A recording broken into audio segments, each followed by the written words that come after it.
Hello and welcome to the 12th running of the Titanic Cup Series Daytona 500. We will throw the green flag in approximately 30 to 40 minutes.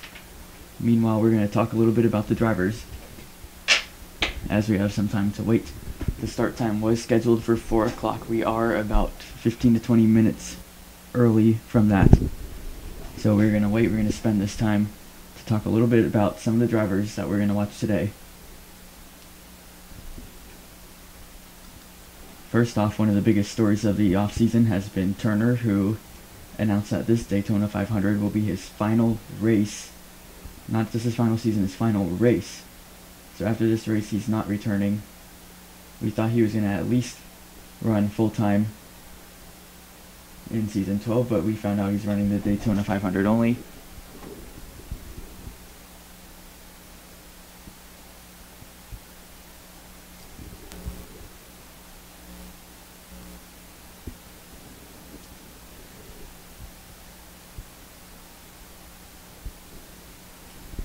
And Turner, who's been in this series since season number 2, has one championship and one Daytona 500 win.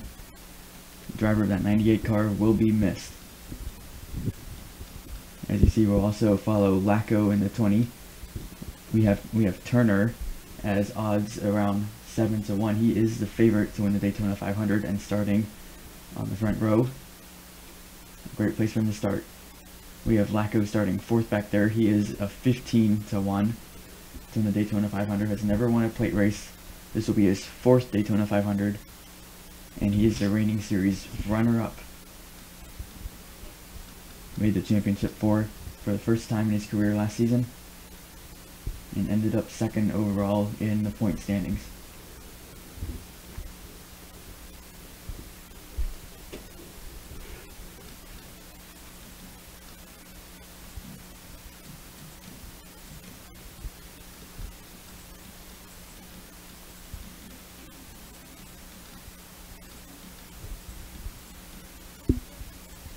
Also talk about Coatney. He is also about a 15 to 1 to win the Daytona 500.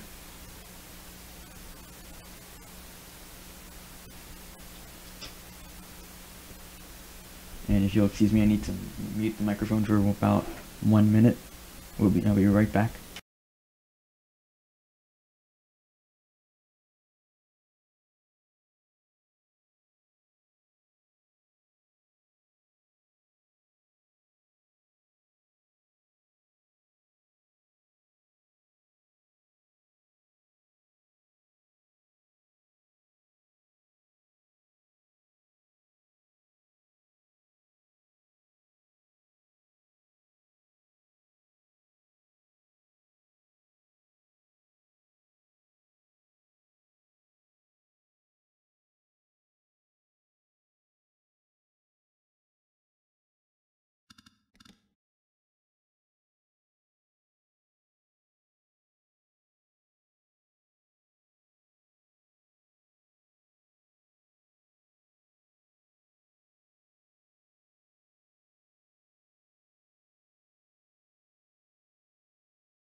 Okay, apologies for that. Anyways, Courtney, another driver we're going to talk about today, he is also a 15-1 to win the Daytona 500.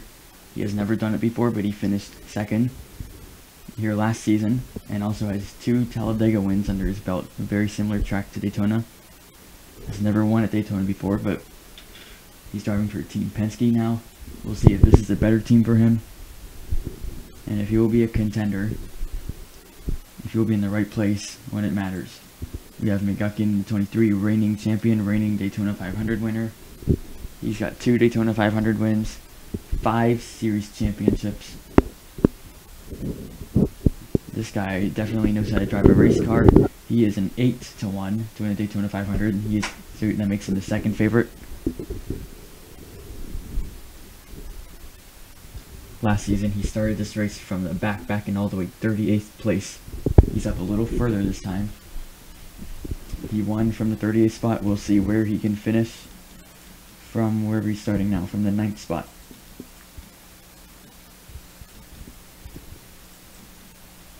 We've got a couple rookies. One of them is Setgas in the 78. Schenk, another driver we're going to talk about. He is a 12-1 to win this race today. He has 2 Daytona 500 wins. He's won them back-to-back. Seasons 9 and 10. He's the only driver to have 2 Daytona 500 wins back-to-back. And you can only expect this 24 car to be a definite one to watch. We have Yates, our third favorite. Yates is a 10-1 to win the Daytona 500. Has never won the 500 or any Daytona race at all. He won Talladega last season. And we've seen this 5 car be really fast here at Daytona. Just hasn't been able to find a win. We'll see if today can be the day for that 5 car. Combs, another driver we're going to talk about. He is about a 40-1. But this is possibly his last race. We do not know for sure. But he did announce that he will not run the full season 12. He's still driving for his team, Combs right now Racing. New car number 90, which is scheduled only to enter the Daytona 500. Don't expect to see that 90 in any other race. There's another rookie, Adams.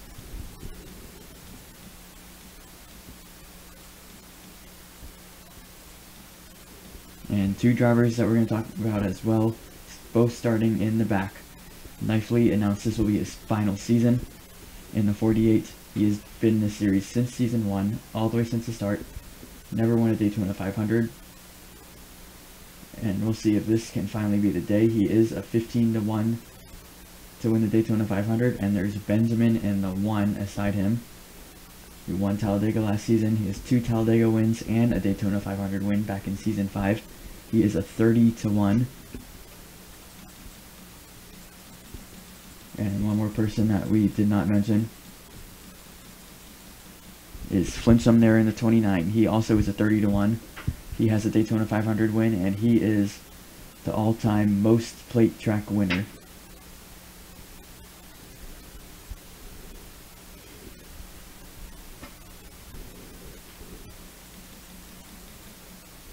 And just a lot of cars that can really, and this can be anyone's race. It could be one of the best cars win, McGuckin, Turner, Schenk, or it could be an underdog win. Anyone can do it. Hannon in the 51, Setgas, he's a rookie in the 78. Maybe he could do it. Matthew in the 42. You know, a lot of underdogs could have a good shot today, and this is the biggest race of the season. Helmenthaler in the 13. We expect him to be strong today. In his 3rd season, has never won at Daytona before. Bywater has, though. He's won the night race in season 9. Driving number 15, Pop-Tarts Ford for Young Life Racing.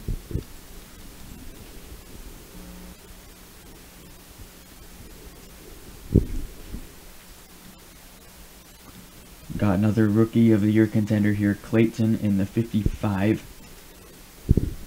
She will only drive this 55 car for Daytona. After this race, she will move full-time to the 47 car, and Cox, who's in the 47 in the Daytona 500, will take over Turner in the 98, who's leaving after this race. So this race not only one that we've been waiting for a long time, but also is a salute to Turner in the 98, who will, as we mentioned, will not be returning after this race. He is a champion. He is a Daytona 500 winner as well. He has been in the series since season 2, and it all comes down to this final race for Turner.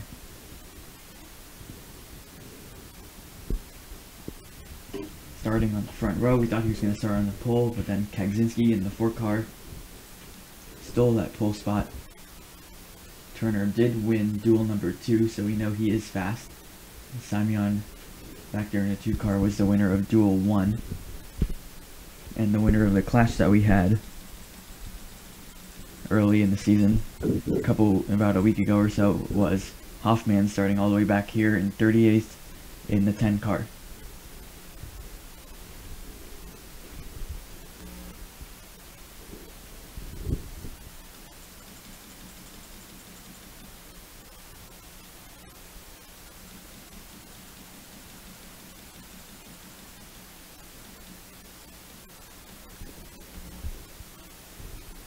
So we are just a couple minutes from getting this underway.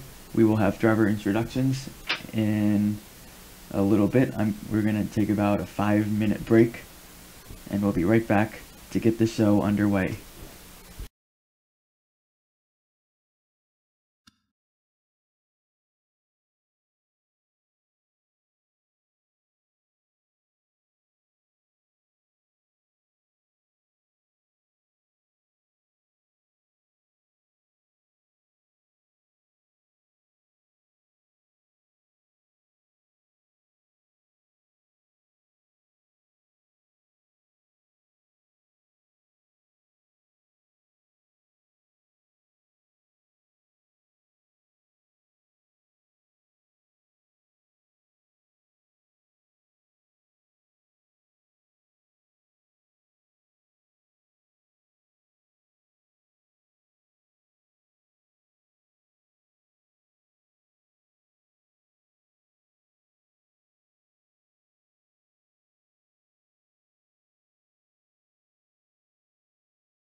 If you're just tuning in, welcome. As I said earlier, we will be starting in approximately 4 minutes. 3 minutes actually, is when we will start driver introductions. And then we'll get this baby underway. It's going to be a long night. We have a full-length race for you.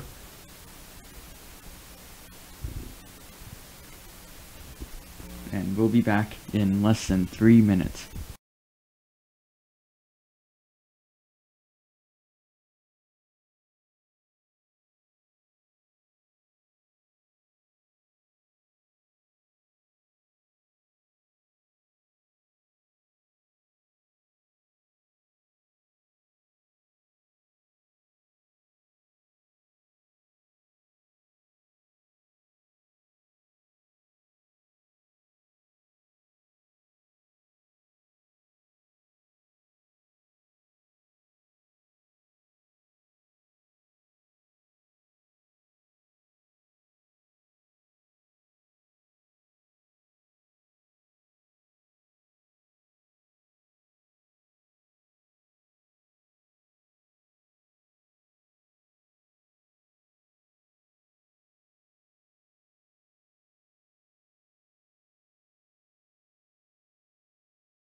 We will get the green flag in approximately 10 to 15 minutes. Actually, more about like 10, maybe even less than that. The race was scheduled to begin at 4 o'clock p.m. Eastern Time. We are 1 minute from there. We will have driver introductions. And then, as I said, we will wave the green flag.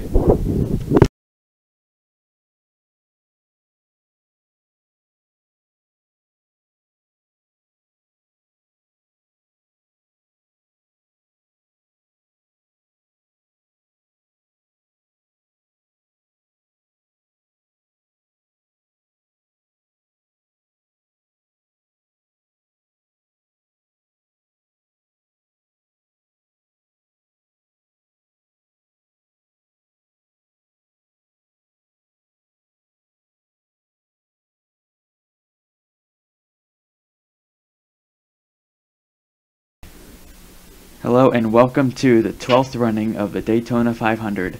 We've got 40 cars for you today, 200 laps, to decide the winner of the 12th running of the Daytona 500. And let us meet our drivers.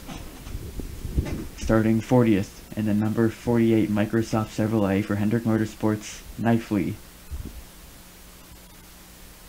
Starting 39th in the number 1 Target Chevrolet for Chip Ganassi Racing, Benjamin.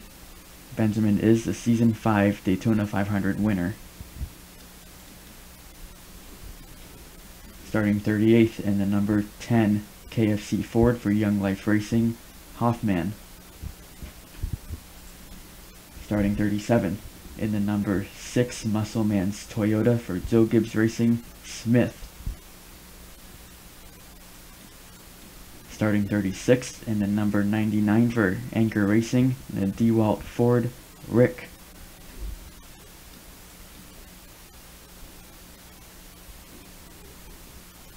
Starting 35th in the number 9 Sweet Frog Ford for Donato Bray Racing, Bray.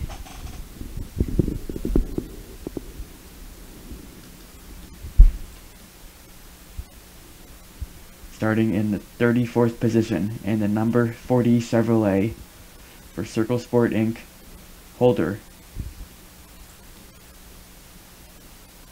Starting 33rd in the number 8 Doritos Ford for Donato Bray Racing, Donato.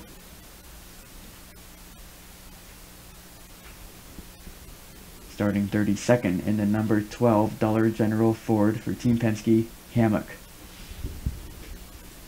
And starting 31st for in the number 93 Chevrolet for Combs Ridenour Racing, Hudson.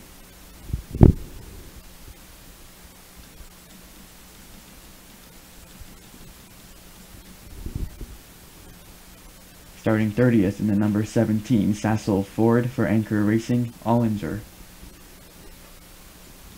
Starting 29th in the number 21 Club Penguin Island Ford for Monster Energy Racing, Sant'Anastasio. Starting 28th in the number 27 I Am Second Chevrolet for Richard Childress Racing, Austin. And starting 27th in the number 79 Samuel Adams Toyota for Furniture Row Racing, Adams.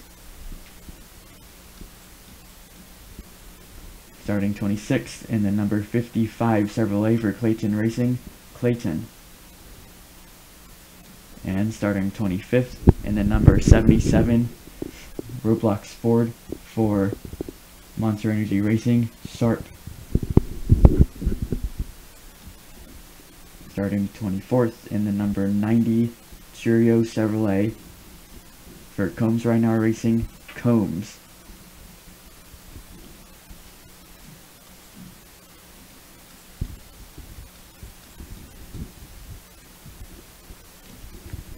Starting 23rd in the number 61 Google Ford for Wood Brothers Racing, Cooper.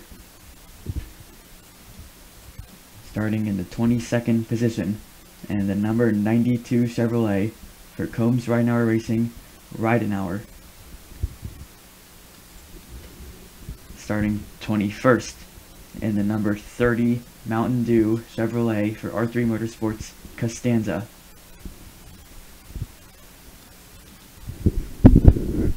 Now time for the front half of the field. Starting 20th in the number 74 Chevrolet for Moore Motorsports, Moore.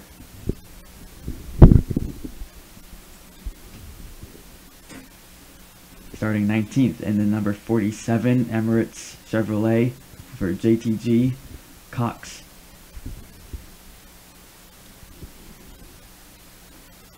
Starting 18th in the number 29 Napa Chevrolet for Richard Childress Racing, the Season 7 Daytona 500 winner, Flincham.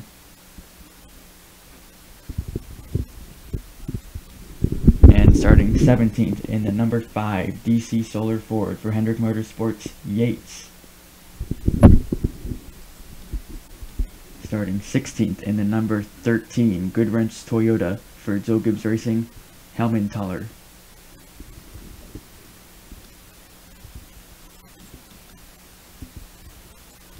Starting 15th in the number 15 Pop-Tarts Ford for Young Life Racing, Bywater. Starting in position number 14 in the number 24 SoundCloud Chevrolet for Hendrick Motorsports, two-time Daytona 500 winner, Shank. And starting 13th in the number 3 Home Depot Chevrolet for Richard Childress Racing, Rigsby. Starting 12th in the number 51 Geico Ford for Young Life Racing, Hannon.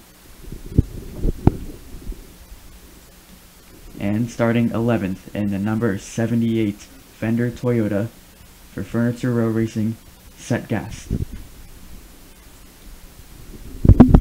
Starting 10th in the number 14 Rock Band Rivals Ford for Stewart Haas Racing, Otto Minelli.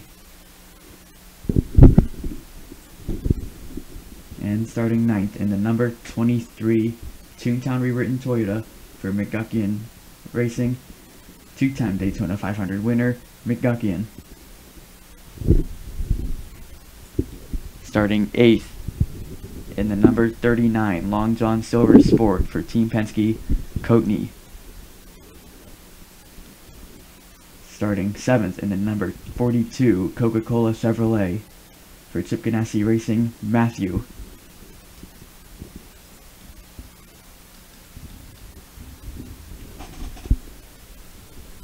Starting in the 6th spot in the number 11 Apple Chevrolet for Athletic Racing, Miller.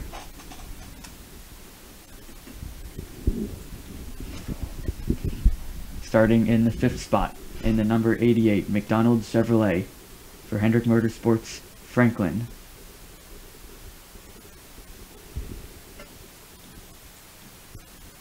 Starting in the 4th spot in the number 20 M&M's Toyota for Joe Gibbs Racing, Lacko.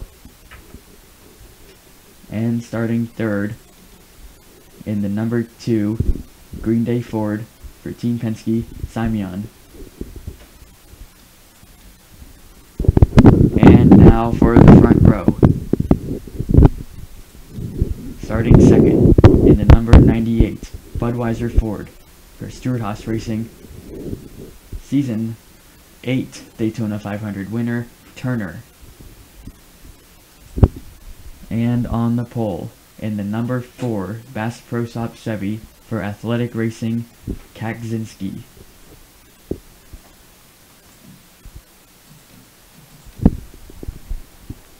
The field is lined up on pit road. We have 200 laps for you today. That will be separated into 3 stages.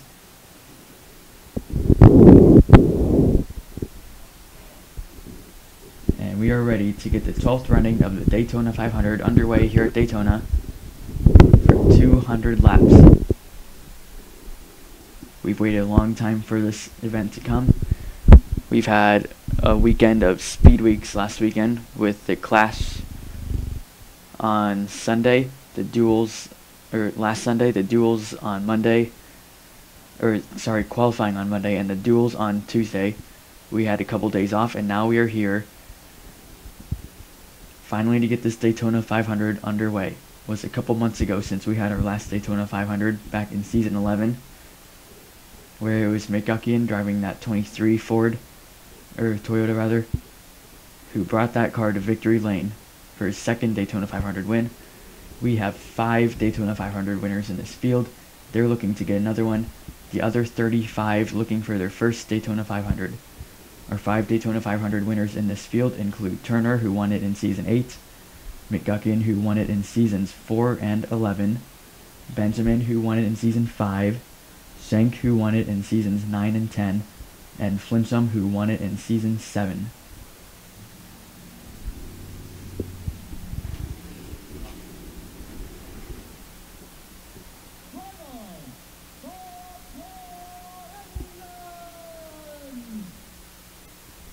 The command to start engines has been given.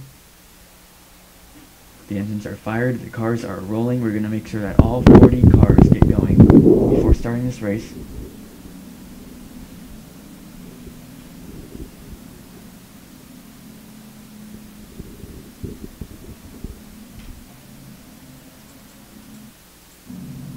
And we do have one car that was unable to stop. That is a no-go. We actually have 2 cars. So in the Titanic Cup Series, we do not start the race without all 40 cars capable of taking the green flag. It is an issue that the game commonly has where a driver blows an engine before the race even begins. If that is to happen, we are to restart the race until we are finally good to go, and it looks good this time. All 40 cars on the track.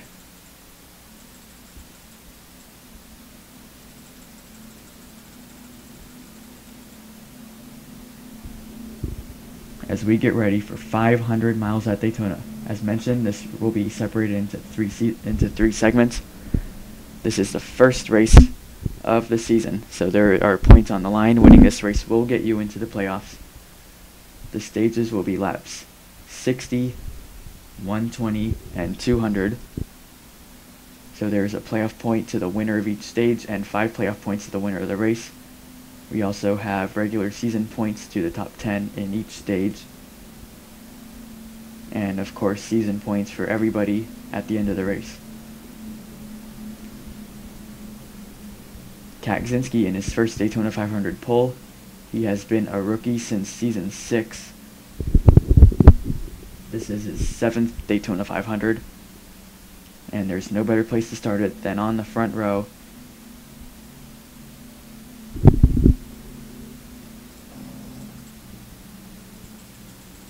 Just making one more check, make sure every car is starting this race. Sorry for that flashing, we are good to go. Pace car makes a turn onto pit road. And we are ready to get the 12th running of the Daytona 500 underway. And there it is, the Daytona 500 is green.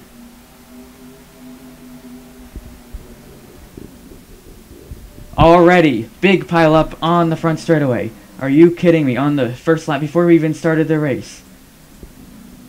Many cars involved, actually not that many. Looks like the 74 of Moore may have been the first one to have gone around, and the caution flag is out, but we are going to race back to the line. Seems like 5 cars or so was maybe piled up in this accident. That may include Season 5 Daytona 500 winner Benjamin. A lot of damage on the 93 of Hudson as the field coming off turn 4. They are racing to the line to see who will get to the front, and it is Simeon in the 2 out front, clears Kagzinski in the 4, and the 2 car becomes a new leader as they cross the start-finish line with a yellow flag waving.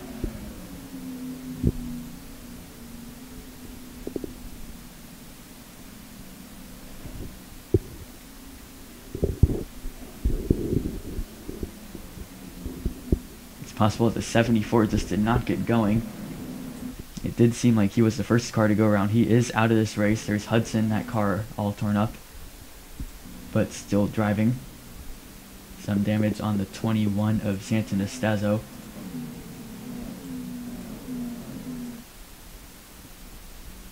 Whoa, okay, something has to be very, very wrong here. There's the 10 of Hoffman. Okay, what just happened here now? This has never happened before in this series.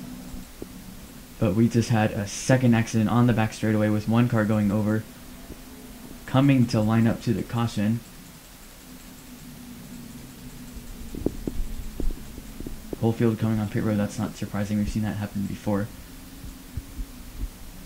We're going to see what happens here on pit road before going back to the replays. We have a lot of things to watch here.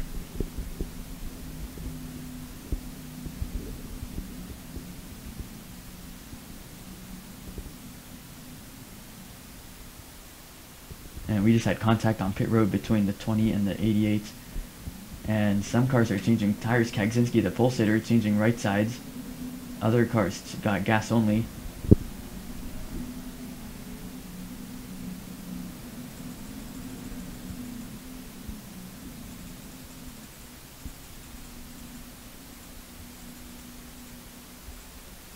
This can't have happened. Something has to be wrong with the game. These two crazy things that both happen in the first 2 laps of the Daytona 500. Let's go back to the very start of the race, before the race even starts. Is where we find the 74 car who starts in that outside line.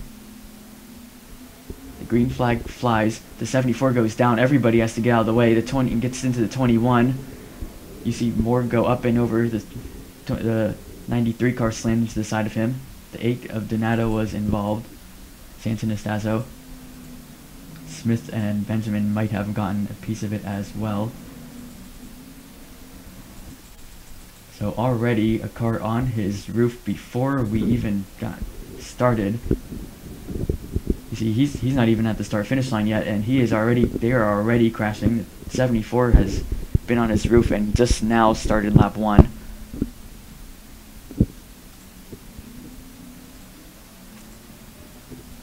And then, a couple moments later, what happens over here? They're lining up to the pace car. Kind of hard to tell from this angle what happens exactly. Ooh, it does look like Ollinger maybe got into the 27, and then just everyone piled in. 99 car of Rick almost went over. Hammock, Santanastazzo, Clayton all got piled in that.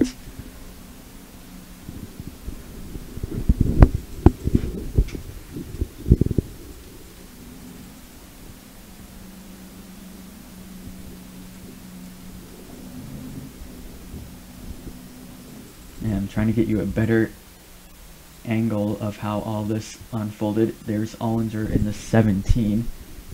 Actually, Austin might have been the one who got into the 55. Yeah, Austin hits the 55 first, and then the 17 bumps the 27. The 40 goes flying in there, that's Holder. The 99 goes flying into the 55 of Clayton. The 9 of Bray may have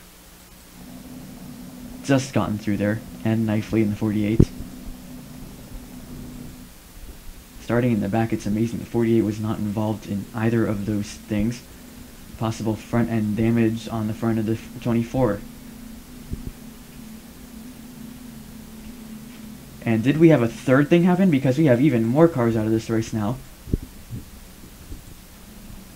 Including the 23 of McGuckian.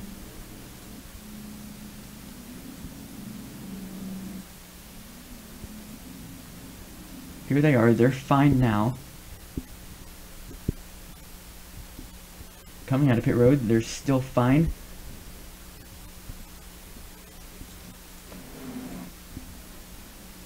And then does something similar happen again?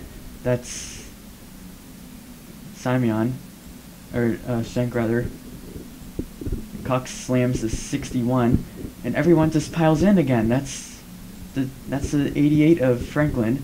Rigsby, Matthew, and the 23, the reigning Daytona 500 champion, is all torn up.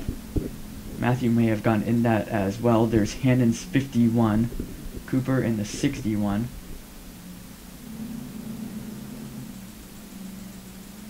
We're one up to go until green. Just what? And we have 12 cars out of this race already, and we are on lap 5. We had one green flag lap. In fact, the caution came out before half the field even crossed the start-finish line.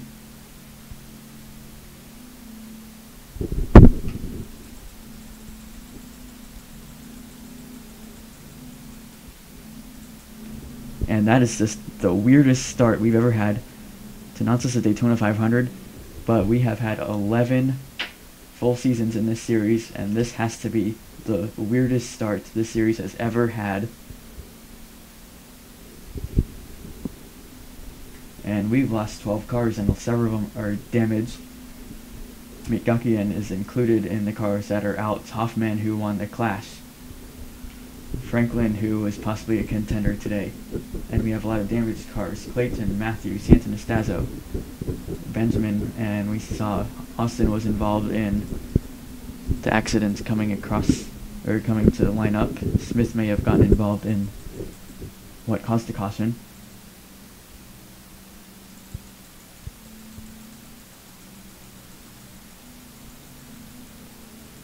So we have already 12 cars out of the race, and when the field comes to the line this time by, we will have completed only 5 of the 200 laps. We still have 195 to go. And if we stay at this pace, we're going to have no cars left after lap 20. So let's try it again. We have much less cars, but we're back under green in the Daytona 500. We'll see how it goes this time.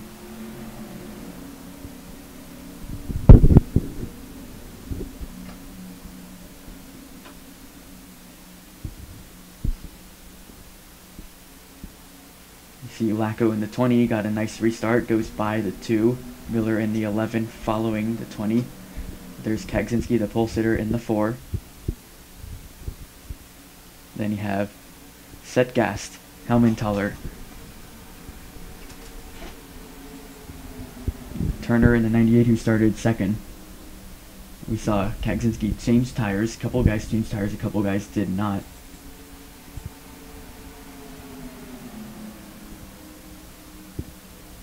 There's Flinsum in the 29, Daytona 500 winner in Season 7. And Lacko is the new leader. We have completed one green flag lap. And look at the lead pack. It is only about 15 cars or so. Might not even be that much.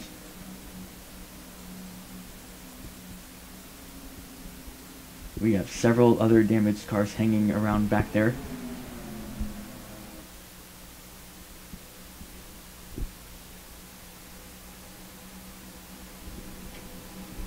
Not the start to the Daytona 500 we expected at all, but it is how the karts played out. It all started when the 74, who started in 20th spot, had an issue before the race even started, and Coatney gets inside of Lacko, gonna look for the lead, has Franklin pushing him.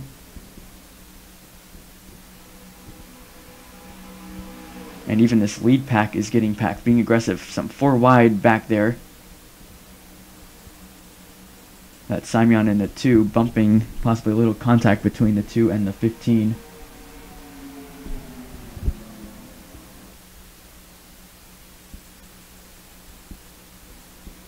And there's Flinsum in the 29. He's going to lead Coatney now. Here comes Costanza in the 30 with Otto Manelli pushing him. Sightgas trying to make the bottom lane work, but it's not working right now.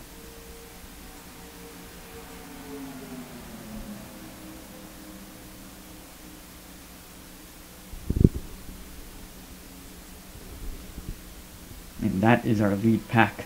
Just 14 cars. And we're only on lap 9 of the Daytona 500. 3 wide for the lead. Costanza has moved to the top. Otto Manelli in the middle. And rookie Adams on the bottom. Otto Manelli's going to block the top side.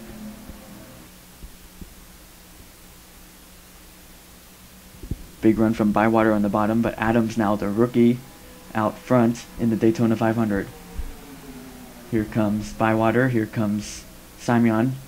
Those 2 cars working together. Bywater goes underneath the 79 for the lead. They're 3 wide behind them. That's Miller getting a big push from Turner in the 98 car.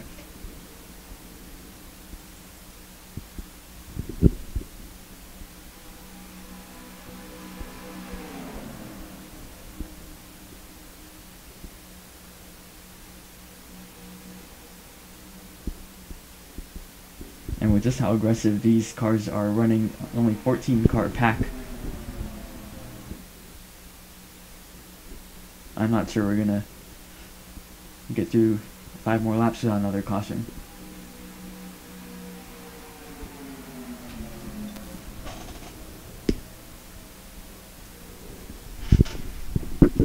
There's Adams in the 79, Turner in the 98, getting pushed to the bottom with Helmentaler in the 13 there.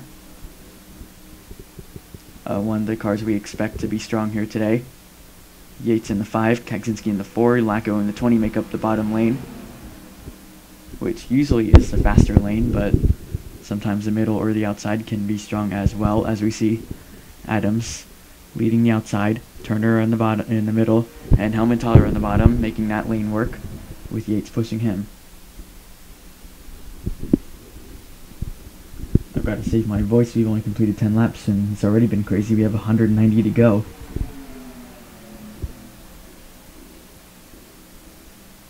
Helmentaler's bound to the middle. That puts Turner behind him. And now Yates on the bottom getting pushed by Kaczynski and Lacko behind the 4.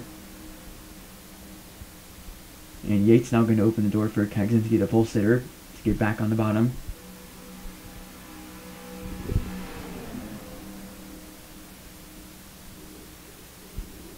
And around goes Turner, Otto Manelli, and a couple others. That's Costanza in the 30, Bywater in the 15, and the SHR teammates crashed in turn 1. Also, 2 cars got involved as well. That's Reinauer 92, Smith in the 6. Hard hit for Austin in the 27. And Austin slammed into somebody. I think it was the 92. But that 27 of Austin now all torn up. At least 5 cars involved in this accident. And we have the caution out yet again on lap 12.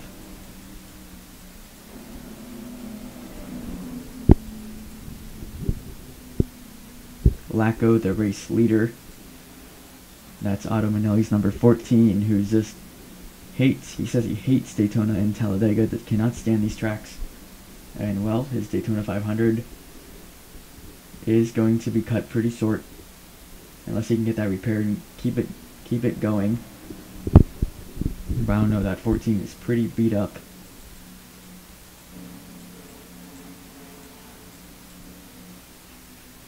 And Turner, in his final race, that car might be okay, doesn't seem too bad. We saw Smith in the 6 get a piece of that. Austin in the 27 got the most of it, and he has retired from this race now. Otto Manelli limping there on the apron, trying to get to pit road. But that car is destroyed.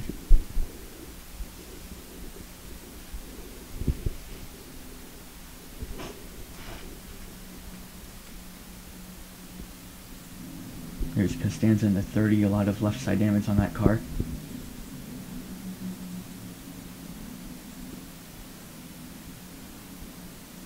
Pit road is open.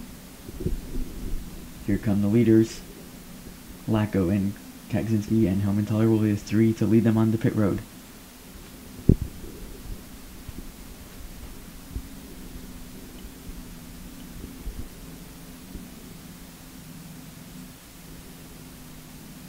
And we'll check to see what happened after this pit stop. Most cars got gas only last time. Lacko now changing right sides. Kaczynski as well, although he changed right sides last time. And just right side tires, and Kaczynski is going to beat Lacko off pit road. As we'll watch the work done on the 98 of Turner.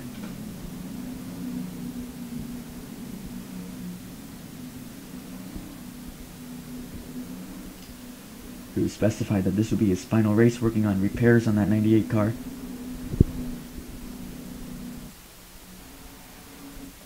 And let's go back to see what happens here.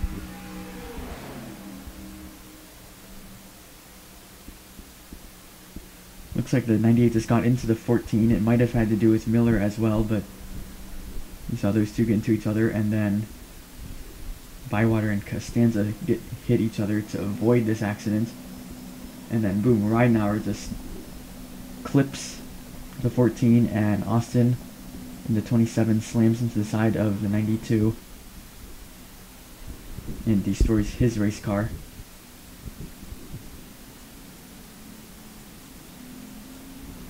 So everyone's been on pit road. Sharp is a lap down. There's Turner. He was able to get back on the track.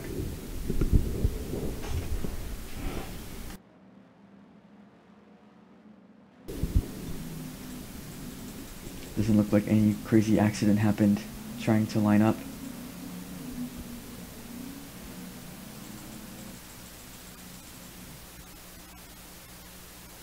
And just kidding, the 5 car did spin.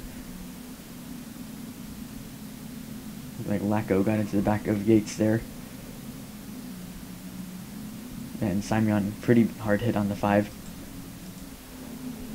But compared to the last couple things we've seen out, that's nothing.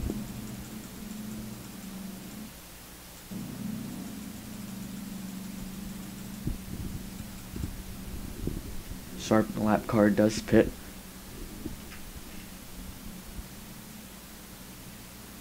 And we now have Cooper, Bywater, Ridenauer, Otto Manelli, and Austin out of the race. So add 5 more to the list of 12 we already had. 17 now are out of this race. 23 remain. And we have just barely started this race. We still have a very long way to go. We are under caution for the 2nd time. We still have at least a lap and a half to go until we go back green. I'll be right back.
So one thing that we'll remember from what we've seen in the past 20 minutes or so,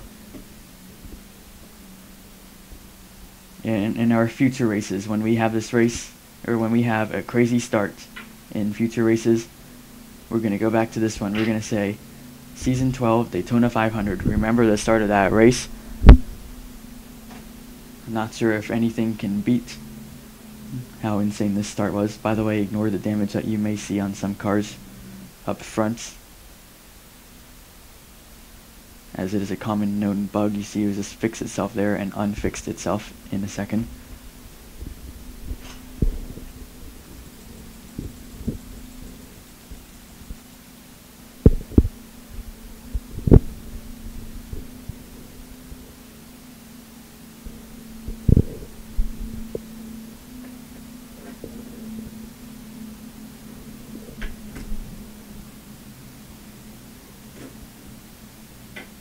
So Kagzinski started this race in the first spot. He is back in the first spot. And when we think about Daytona 500s, we do not think about insane starts. Go back to Season 7. That went caution-free until we had about 7 laps to go. We go back to the most recent Daytona 500. I don't think that's had a caution until around lap 55 or so, when we had our night race here last season. That was a 50-lap race. That went completely caution-free.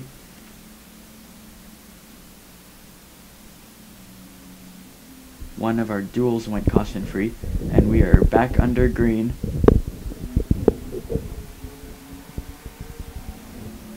Will we finally have a long green flag run here, or will it be cut short again with some crazy accident happening? It is Kagzinski who restarted first, but Lacko goes right to the outside. And already they are 2x2, with Yates behind Kagzinski in the 4 and Miller behind Lacko in the 20. Helmenthaler rather, behind Lacko. Those are two teammates, Joe Gibbs Racing, 13 and the 20, working together on the top side. Couple Chevrolets, Kagzinski and Yates trying to make the bottom work, but the outside advances. Another Toyota on the outside is Adams in the 79, and Lacko clears for the lead. Helmenthaler second, and now we'll go inside for the lead.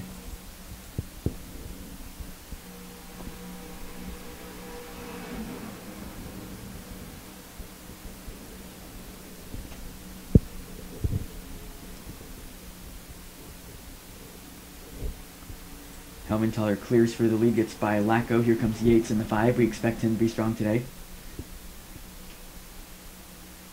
He was number 3, ranked number 3 in our favorites to win the Daytona 500. But our other two are potentially out of contention. Turner in the 98 has a bit of damage on that car. You see he's still in this race.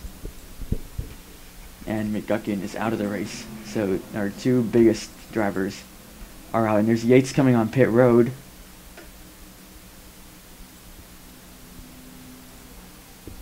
Just talked about how we expect him to be strong. He might have an unscheduled stop right here.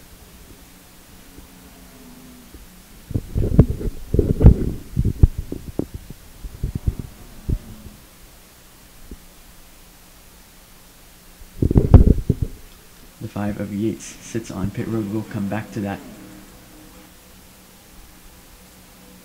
Meanwhile, we have Lacko who took the lead back. Helmenthaler trying to take it right back. Shank in the 24 we saw had a bit of front end damage. You can still see it there, but he is now running up there side by side with Combs for the number 4 spot. As Helmenthaler clears for the lead, Miller inside of Lacko for the 2nd spot.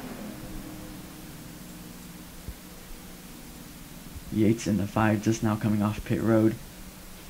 More than likely going to go a lap down here. Lacko back inside for the lead. These two teammates fighting each other, not letting one or the other have the lead.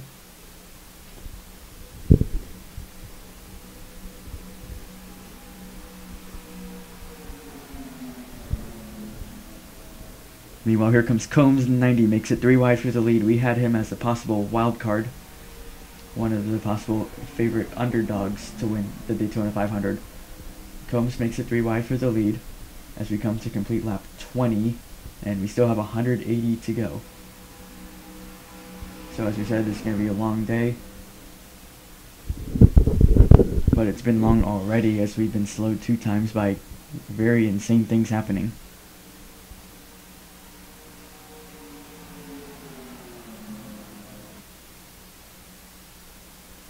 Still 3 wide for the lead. Lacko does not look like he has any help right now. Helmenthaler on the outside. Combs on the bottom. Lacko stuck in the middle with no push all the way back to Coatney. The top 2 clear the 20, and it is now Combs and Helmenthaler side by side for the lead.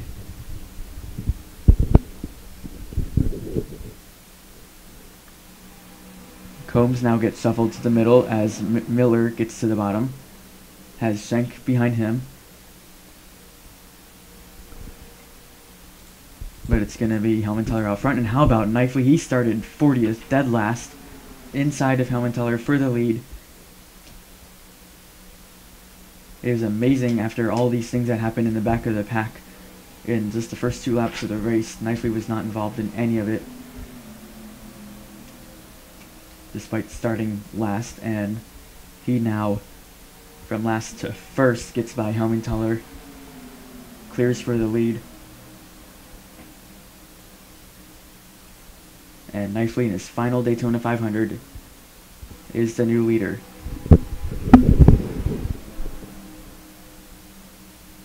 Helmenthaler in a 13 goes to the outside of him. That 13 really strong on the outside, getting a nice run, does not really have any drafting help right now. Lacko coming behind Knifley in the 48, and coming up on Yates, who we saw come out off of pit road. Unscheduled stop for that 5 car.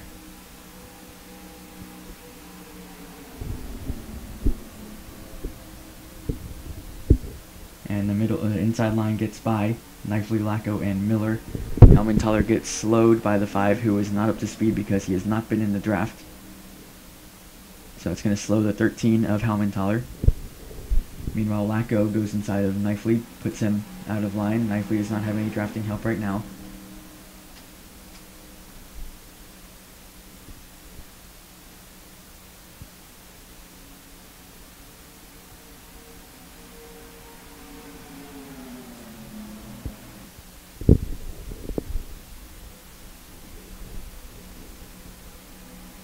Getting by a lapped car, Clayton in the 55. Wow, it was a very slow Chevrolet. Slowed, Setgast really slowed down. And I'm sorry for my use of words there, I could not think of anything to say. Really caused Combs and Setgast to hit the brakes, and they might lose this lead pack here now.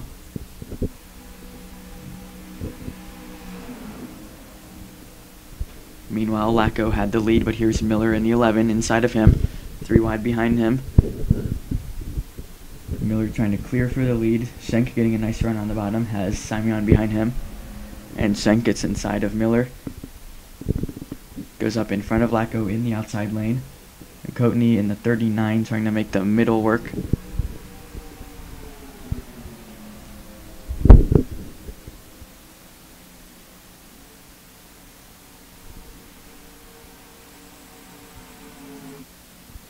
Got 1 car on the apron, that's Smith in the 6, who we saw involved in an accident, the most recent accident.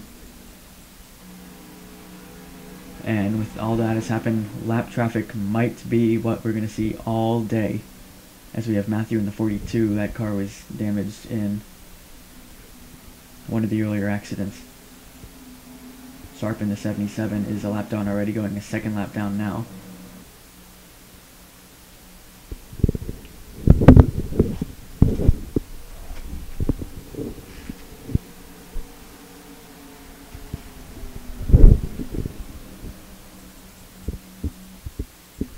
Meanwhile, that is Flintsum in the 29.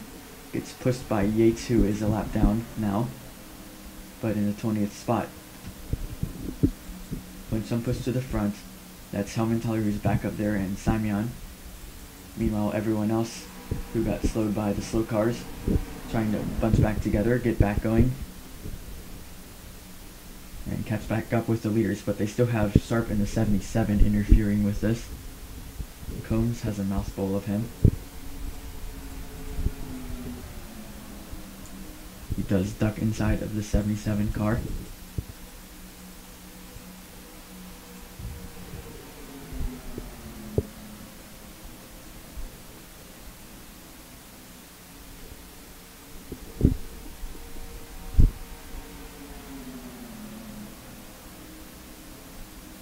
And meanwhile, Helmenthaler's 13, so is away here at Daytona.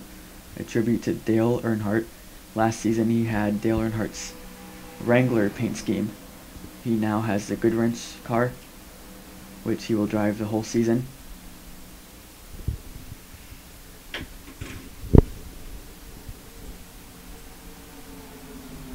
Side by side is Flimsum, who's in second with lap car Yates. There's Simon in the 2. Shank, Knifley, and Coatney working back up there. Meanwhile, everyone else, Miller kind of in the middle of the 2 packs. Everyone else trying to work themselves back up there.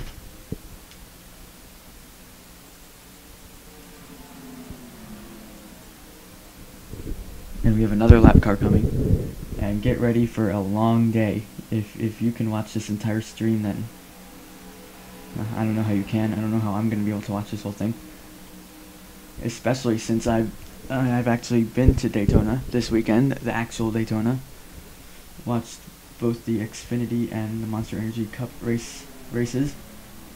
The Xfinity one from the infield, the Cup race from the stands. And both of those races were yesterday, and now we have got another 200 lap race here today. So lots of Daytona for me this weekend. But hope it's good for you too, as we are completing lap 29. Not even, and one lap from being halfway done was stage 1. Right now it is a 3-car breakaway.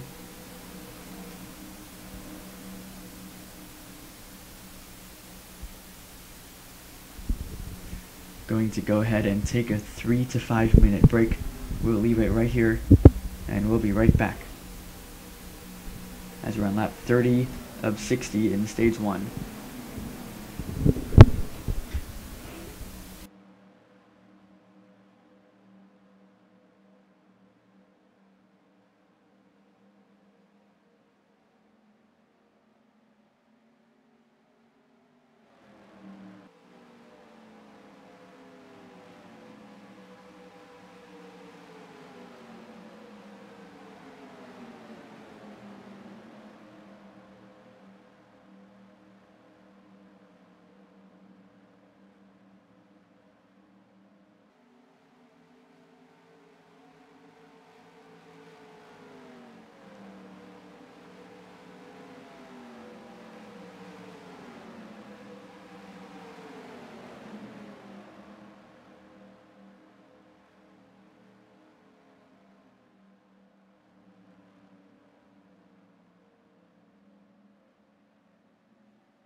we are back. We are on lap 35 of 200 in the 12th running of the Daytona 500. That is a 3-car breakaway still. Helmenthaler and Knifley, they are side by side for the lead.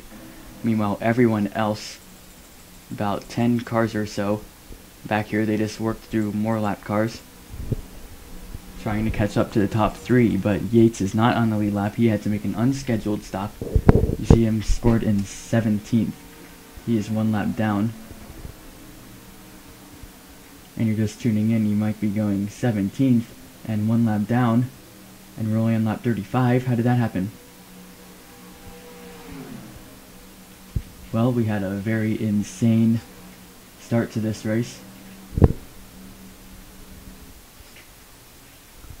That has 17 of the 40 cars out of this race, and several of them a lap down now.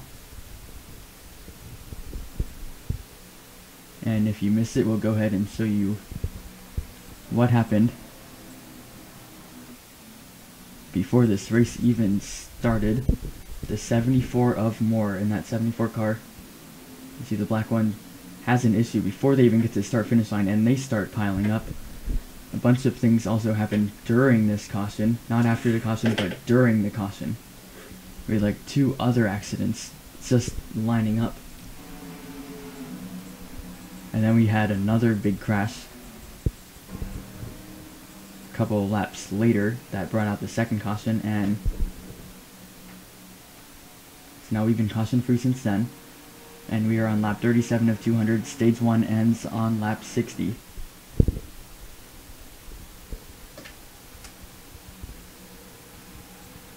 And they lap sharp in the 77 again. Here's our 3-car breakaway. They have about 4 seconds from the rest of the leaders.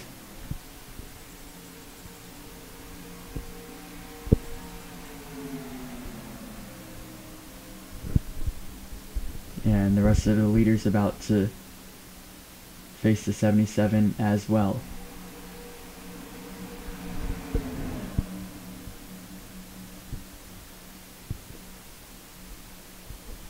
And gonna get blocked by Sharp in the 77 is Flimsum, Adams, Miller. They'll go to the bottom and get by that car.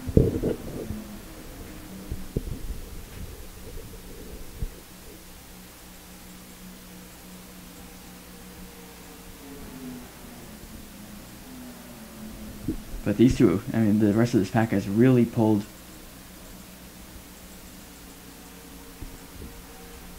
I'm sorry, I'm running out of words. The gap was almost nearly 4 seconds. Now it's 1.65, and we'll see what the gap is as they cross the line here. And there it is, 1.22. Blacko, Combs, Setgast, all in a single file line. Another single file line not far behind them is Kotny, Kakzinski, Schenk, Simeon, Flimsum, Miller, Adams. And the fact that these guys are running single file, maybe not for now as they're working by a lap car. Clayton, that car is very slow. And in fact, I believe that 55 is the reason why this field is spread out. Combs in the 90 gets stuck behind the 55. Trying to get to the bottom, but there's too many cars under him right now.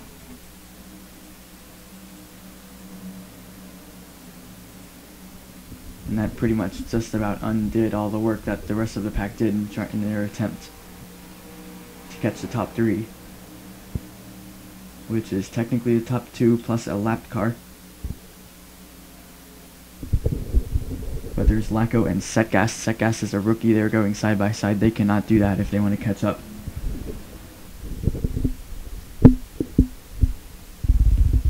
They need to decide somebody to get in front of the other, run single file, and then they might eventually get there. But going side by side like they were earlier, not going to help at all.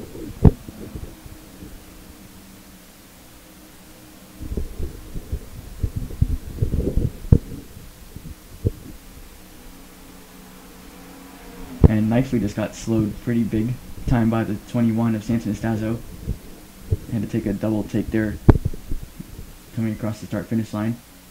Slows him down a little bit. We'll see how this affects the rest of the pack. And when Knifely slows, Helmenthaler slows because they have to work together to stay ahead of this pack. And here they are trying to get by the 21 car. They put her in the middle as Courtney, Miller, Shank work the bottom lane.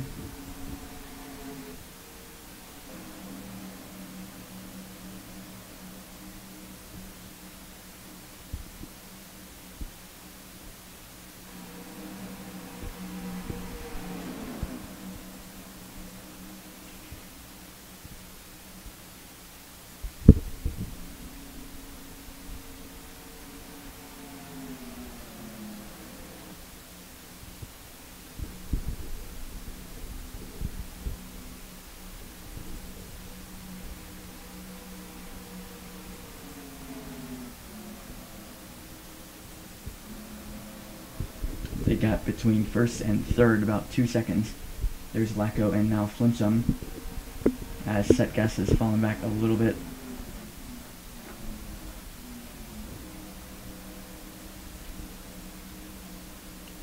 Others, including Kaczynski, Adams, Shank, Combs, and Simeon, hanging in there, staying in the draft. That's what matters. If they can do that, then they're going to be fine. But if they just lose the draft for 1 second, they could find themselves a lap down within 20 laps. Trying to get by Matthew now, who also is slow after being pretty heavily damaged in past accidents.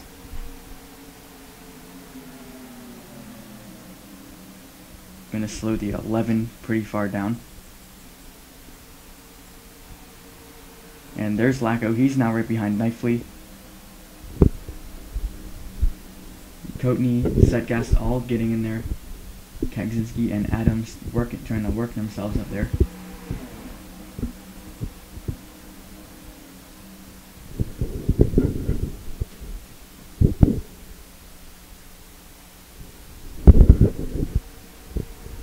It continues to be Helmenthaler in the 13 leading, but not for long. Knifely gets under him. Lacko now pushing the 48. Yates, he is a lap down in the 5. And there's Courtney in the 39, Setgas in the 78, all of them trying to get in.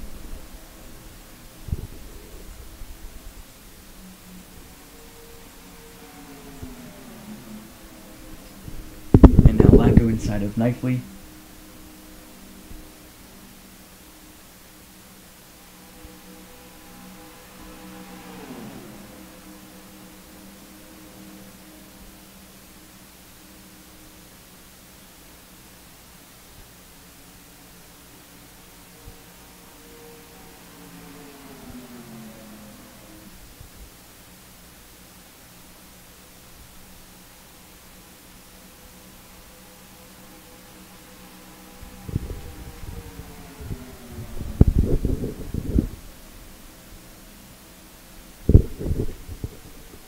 So the Titanic Cup Series obviously won Season 12 is something that's been going on for a while, and just the first couple laps of this race is something to be remembered for a long time.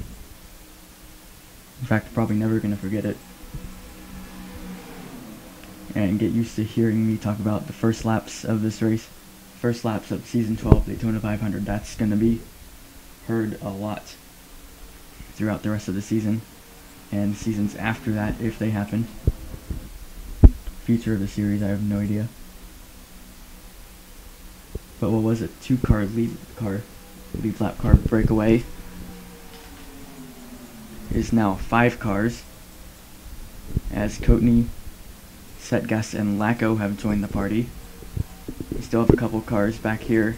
1, 2, 3, 4, 5, 6, 7 who would like to also get involved, but they have about 1.6 seconds to make up. And the leader's about to interfere with the 55, or the 55 about to interfere with them rather, once again. The inside gets by, slows Knifely, slows Helmenthaler a little bit.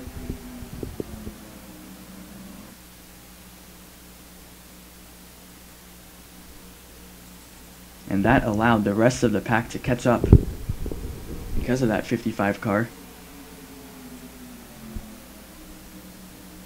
Unless you're Kaczynski, you're praying that you can stay with this lead pack, but I think as long as he has Combs in front, he should be okay. Does not want to lose a draft. That's the very last thing you want to happen here at Daytona. And guess who's out front? Oh, never mind, it is Lacko. But side by side for second, actually not for second, as Yates is a lap down. Set gas now in the second spot. And Lacko out there all by himself, but no drafting help. Of course, he's not going to stay up there for very long.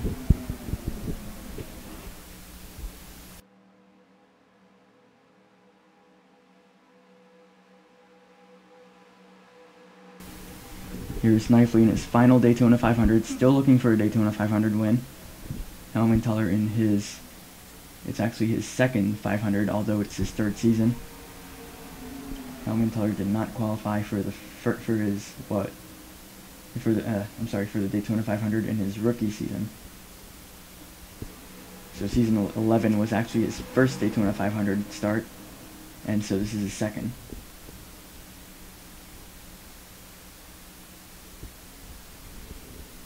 And lap traffic, as we said, is going to be what we talk about all day, especially because of what we saw earlier in the race.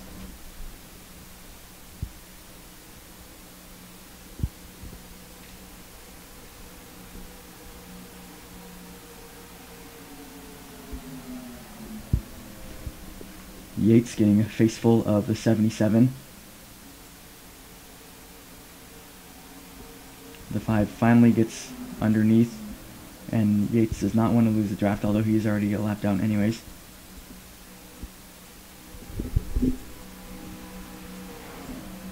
It is now a little bit of a 4-car breakaway with Helmenthaler leading. He's been maybe arguably the best car, him or Lacko, so far today.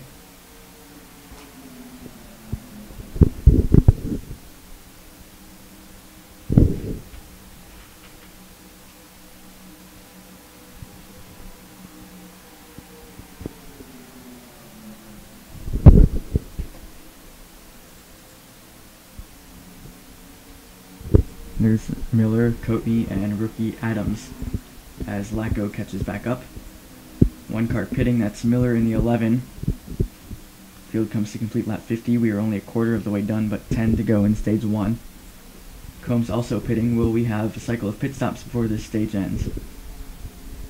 It's unlikely that 2 cars have unscheduled stops at the same time when we see Costanza in the 30 in his pit stall as well.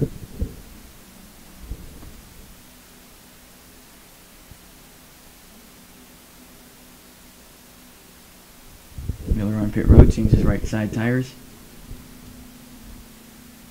Looks like left sides are going to go on that car as well.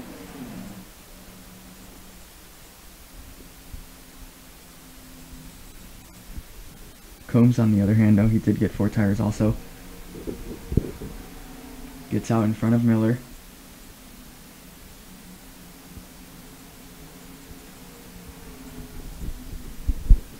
And here come 5 of our leaders, including Helmenthaler, Lacko, Adams, Schenk, and Flinsum.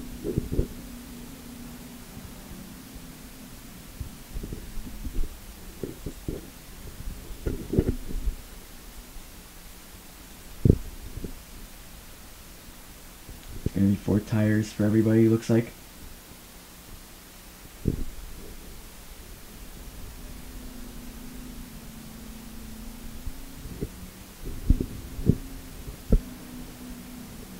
Who's going to get off first? It looks like Helmenthaler does it. Lacko would have been second if this were a caution, but Adams gets past him on the outside, coming off the pit road. And there's Flinsum and Schenk coming off. See Keksinski on pit road. There's Knifley and Benjamin. Benjamin is a lap down. Setgast and Coatney and Simon on pit road now as well.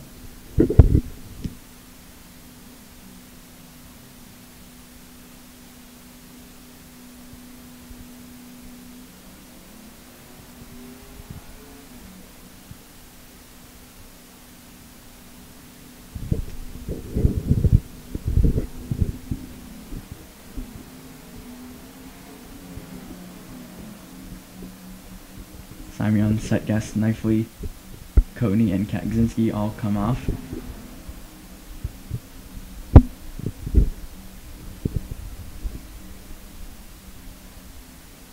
And we'll see how this cycles, as there's Helmenthaler and Adams exchanging spots.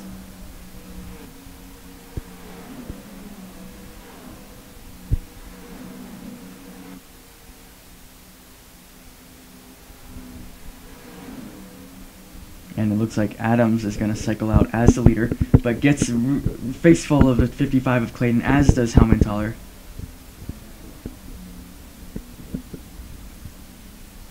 And the 55 coming on pit road. Both of them had to slam the brakes. Big run now from the 11 of Miller, who is one of the first ones to pit. And that allows Setgast, Combs, Simeon, and potentially Lacko, Knifley, and Flincham to catch up. So there's Yates. He's back on the lead lap for now, but he's off sequence. Gonna have to be pitting again here soon. And we do have 6.5 laps to go until the completion of stage 1, and the caution is out. We'll see the race back to the line, which could be the race to complete stage 1. And it is rookie Setgast out front. Big run from Helmenthaler, but not going to get there. Setgast is going to be the leader during this caution.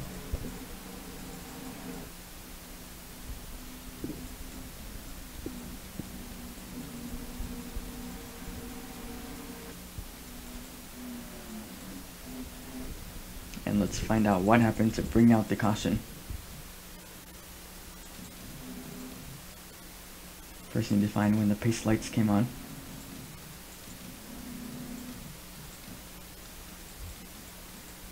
It was right here, and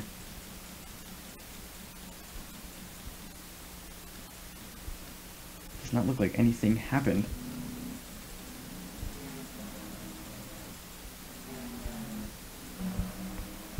Possibly a debris caution might have to do with the 55 coming onto pit road. We saw that happen in the duel, one of the duels, or it might have been the clash, I do not remember.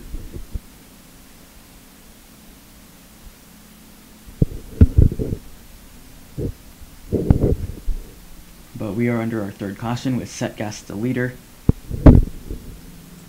Helmenthaler second, Adams third, Miller fourth, and Combs fifth. I don't think we're gonna finish stage 1 under caution, and it does look like cars are coming to pit road. Maybe a bit of strategy. Looks like someone stayed out.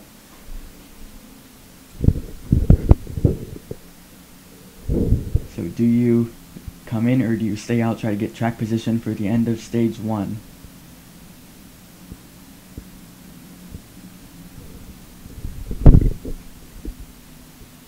There's the 78 bringing it to pit road. Looks like gas and go for everybody. Ooh, bit of contact between the 42 and the 78. Nearly between the 78 and the 4. Kaczynski changing tires, as he did in the other caution as well. A bit of a slow stop for the 4.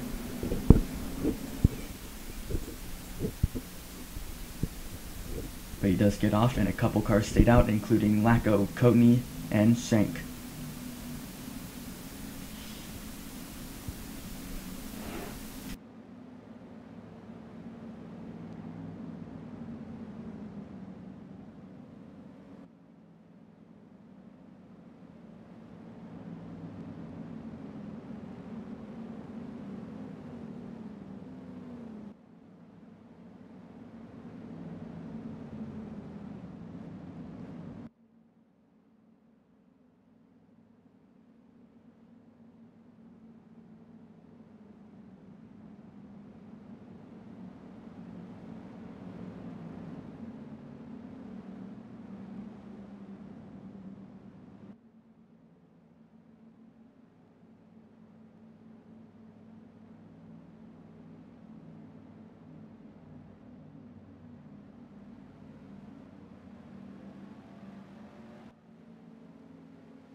Issue for the 8 of Donato. You see him smoking there on the apron.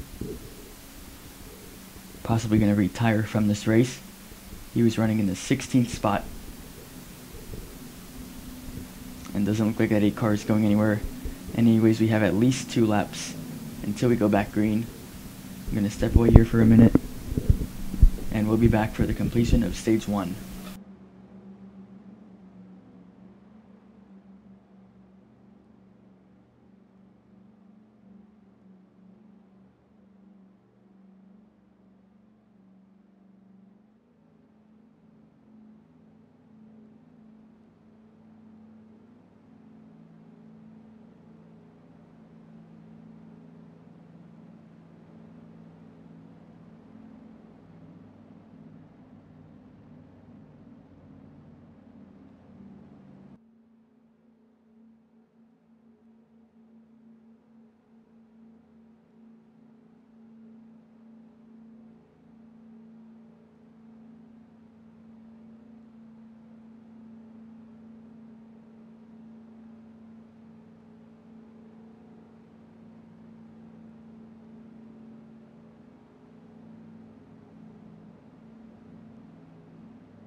This time by, we will go back green with 2 to go in stage 1. It is Lacko leading, Coatney in 2nd, Schenk in 3rd, Setgast in 4th, and Helmenthaler in 5th.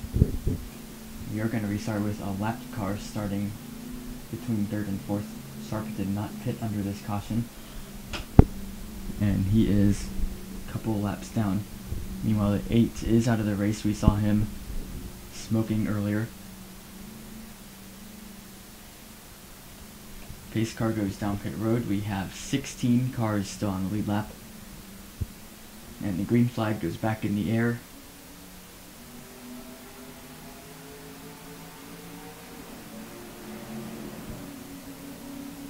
Two to go until stage 1. The winner of the stage will get a playoff point and 10 season points. And everyone else in the top 10 will also get season points, with the stage winner getting 10, as just mentioned. Second will get 9, third will get 8, and so on, down to 10 getting 1. And here's Coatney going inside of Lacko for the lead. Last season it took Coatney forever to get a playoff point, and He might be looking to win the first stage of Season 12. But here comes rookie Setgas getting a really big run through 3 and 4. And gets under the 39. No help right now for Coatney. Miller goes up. Helmenthaler goes to the bottom. Coming to the final lap in stage number 1.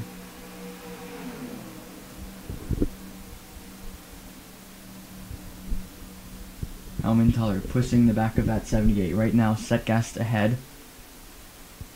Clear for the lead right now, but big run incoming for Helmenthaler. There's Combs in the 90 right behind him. Setgast trying to block both lanes. Helmenthaler subbing that 78.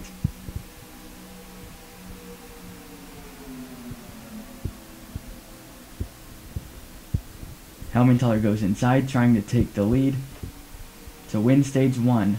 Here they come off turn 4.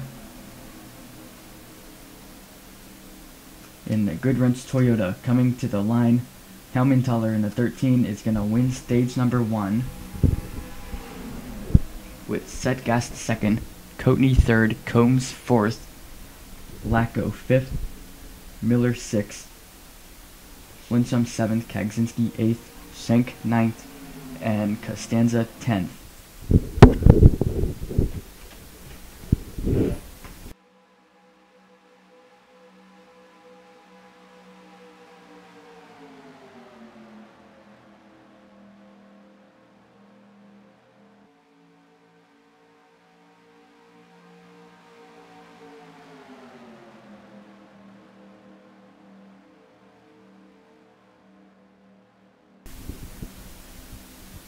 Combs out front now, side by side with Helmenthaler. He led the most recent lap. Here comes Flinchum with Kagzinski behind him. Pole sitter in the 4 car.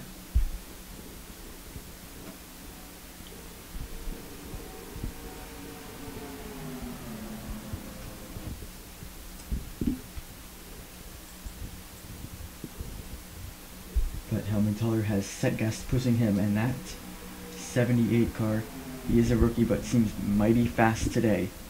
Helmenthaler clear for the lead right now, 3 wide behind him, as Kagzinski goes to the bottom for 2nd.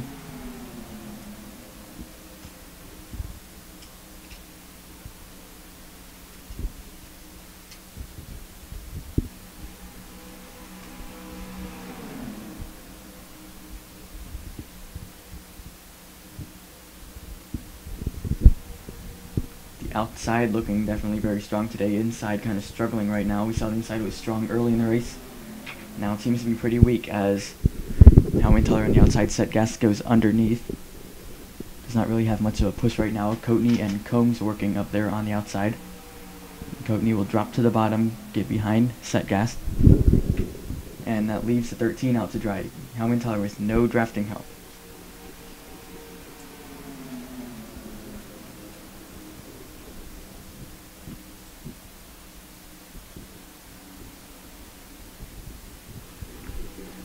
Three wide for the lead now is Setgast, Coatney, and Flinchum.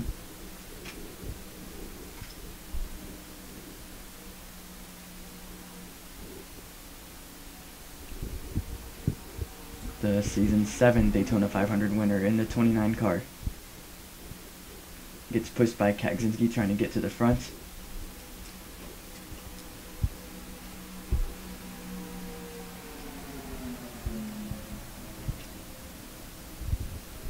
Still 3 wide for the lead. Setgast and Helmenthaler working together on the outside.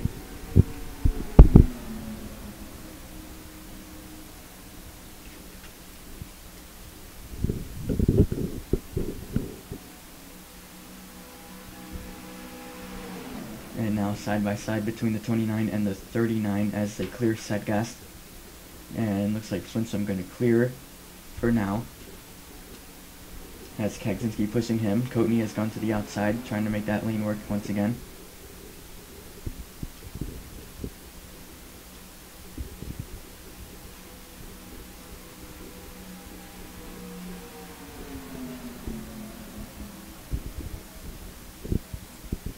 Three wide now. Here comes Miller getting a really big push on the bottom from Combs.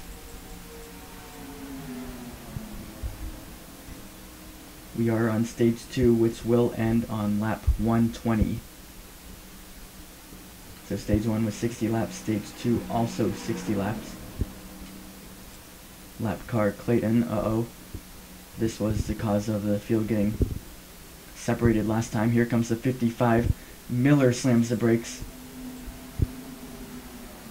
How about Costanza in the 30 now, running towards the front? Everyone's trying to get by Clayton. Looks like Setgas is getting the worst of it right now.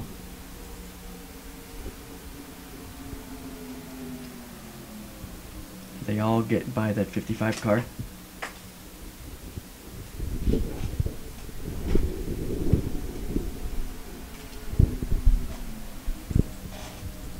That 55 was smashed trying to line up after the first caution, and Coatney now scored as the leader. Combs and Flinchum make up a 3-car breakaway now. But everyone back here trying to work together to get back up there. They do not want to see what happened on the last green flag run, where 3 cars broke away for quite a long time.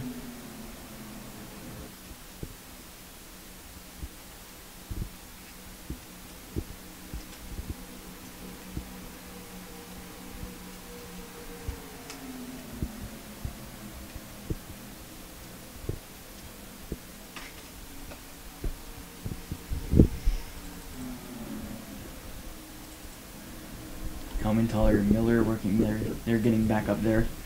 Surprising actually to see Costanza working. He had a bit of damage before. He was involved in what caused the second caution. But looks like they did a good job at repairing that car. It is back in raceable and potentially winnable condition.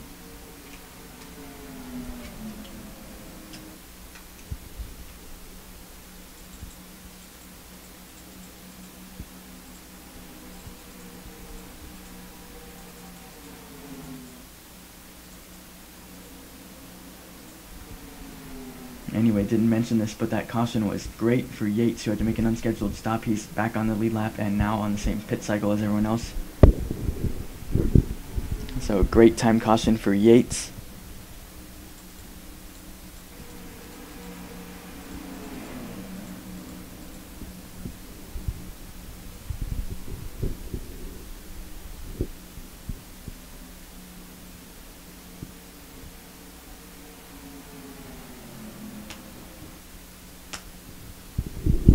Flinchum and now Helmentaler.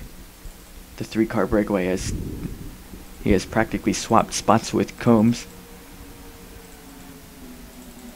And there's Sharp in the 77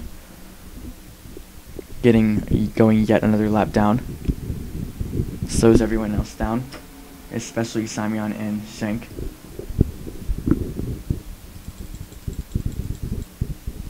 And well, here we go again with this 3-car breakaway. 1.5 seconds separates first and fourth.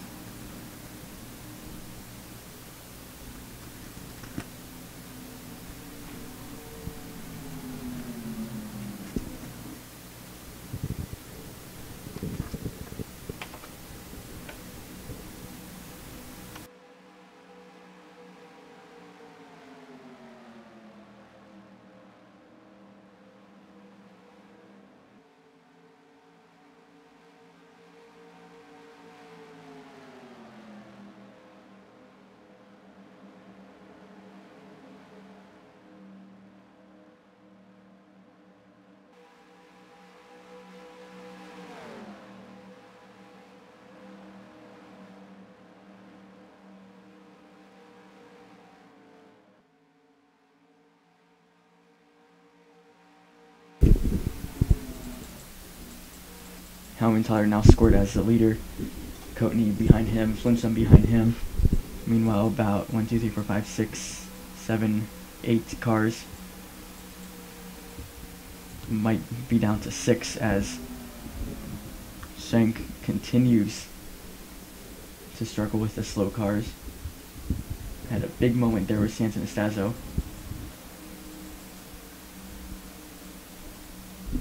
And Costanza trying to stay with the draft in front of him. But it looks like he is separating from it.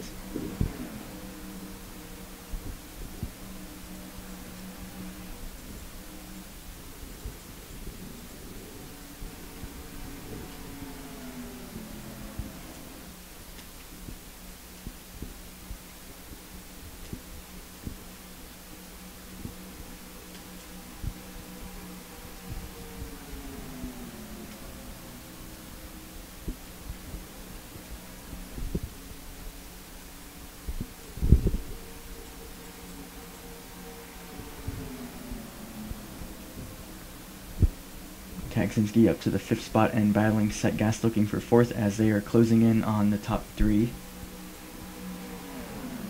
I've closed in about half a second there, and you can see they're definitely in that draft from the 29 of Flinchum. And Costanza, Senk, and Simeon all did lose the lead draft.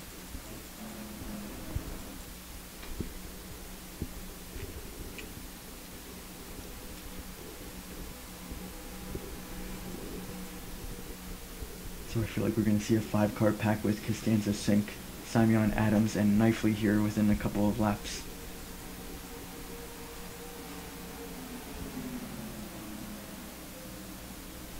Meanwhile, here's Setgas, Kaczynski, Miller, Lacko, Combs working together, and they have caught back up with the top 3.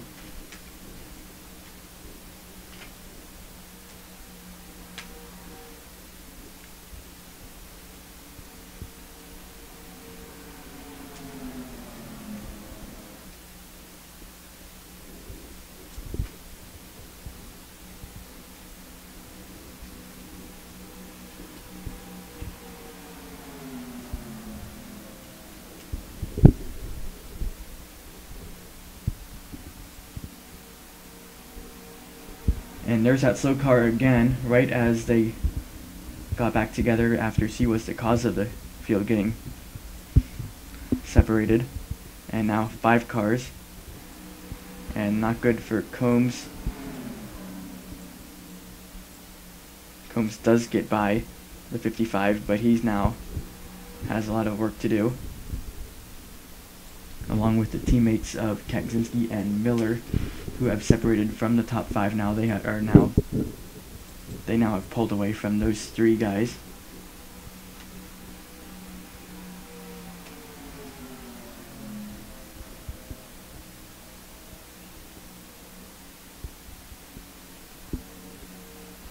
A little bit of squeezing there between the 20 and the 13, 2 teammates, as they're 3 wide for the lead.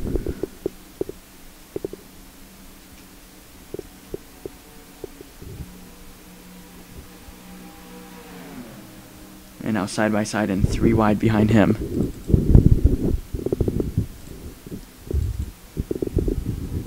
So if these 3 work together, they're not side by side, but single file, they could catch up to these guys, as they are running 2 and 3 wide with only 5 cars.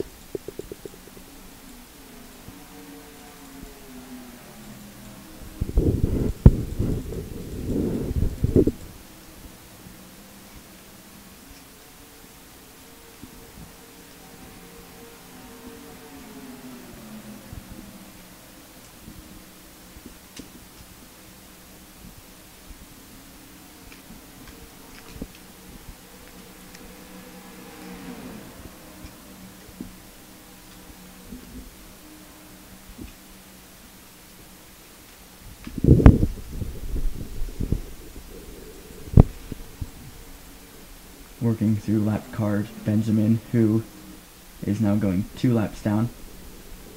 The 5 leaders get by him.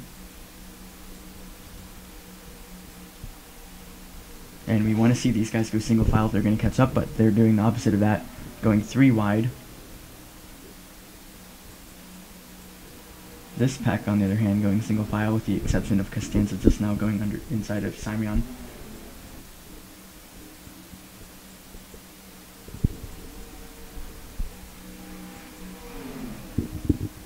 So we're on lap 78 of 200. We still have over 40 to go until the end of stage 2. I'm going to leave it right here. I'll be right back.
Welcome to the Daytona 500, season number 12.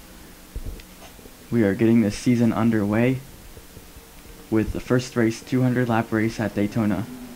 We always start this off with 200 laps. We have completed 83, coming to complete 84 this time by. And we've had a very crazy start to this race. If you're just tuning in, I suggest you go to the start of the race, watch what all that unfolds in just the first 2 or 3 laps. And is the reason why we're missing so many of our drivers. And it continues to be a 5-car breakaway at the front meanwhile, with 6th and 1st being separated by over 5 seconds. Hellman, Tyler, Lacko, Coatney, Flinchum, and Setgast make up the 5-car breakaway.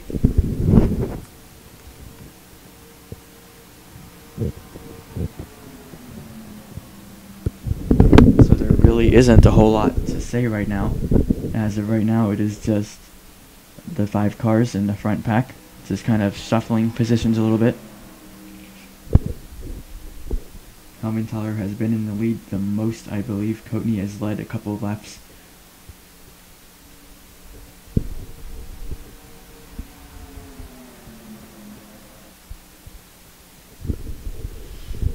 So we're going to go ahead, keep the race going, uninterrupted, hopefully, through over 100 more laps. We have stages. We are on stage 2. We are on lap 26 out of 60 in stage number 2. It was Hellman in that 13 car you see right there who won stage 1, getting the first stage win of season 12. Drivers did receive playoff points for winning the duels, which was Turner, who's only racing the Daytona 500, so it's not going to count anyways. And Simeon, who won duel number 1, also gets a playoff point. Hellman has a playoff point right now, and we're 34 laps from seeing who will get the next playoff point. Will it be Hellman getting a second playoff point? Will it be someone else getting their first? We'll find out. We have 34 coming to 33 to go in stage 2. We'll keep it right here for you.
Lap car sharp there. Lap car just really slowed down Lacko, Flinchum, and Hellman, and they have to be careful that these two do not become a 2-car breakaway, but they're running side by side. That's going to keep that from happening.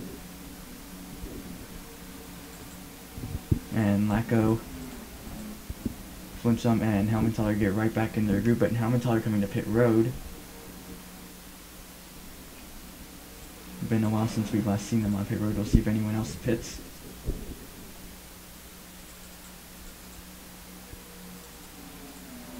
Doesn't look like it. Hopefully not an unscheduled stop for the 13.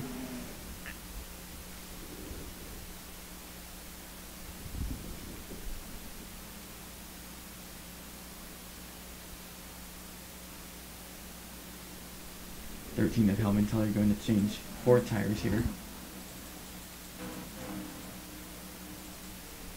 As we see Coatney and Setgast side by side for the lead. We'll see if anyone else comes down this time. Here comes Lacko in the 20.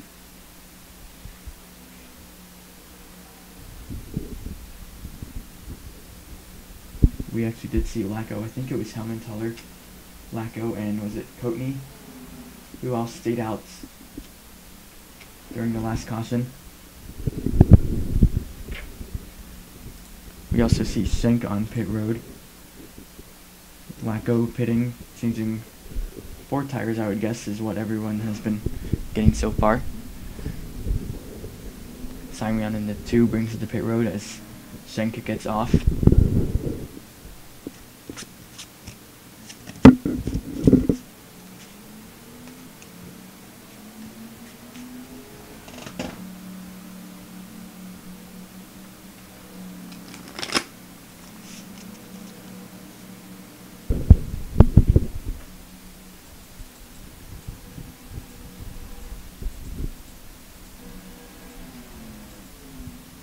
Setgast and Coatney both bring their cars on the pit road.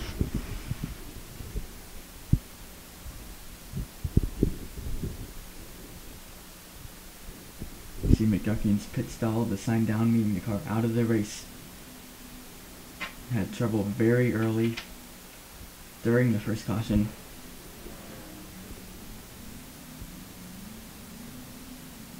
Setgast gets out before Coatney does. And we'll see how this cycles out. Don't think Flintsum has been on pit road yet. Here he comes now.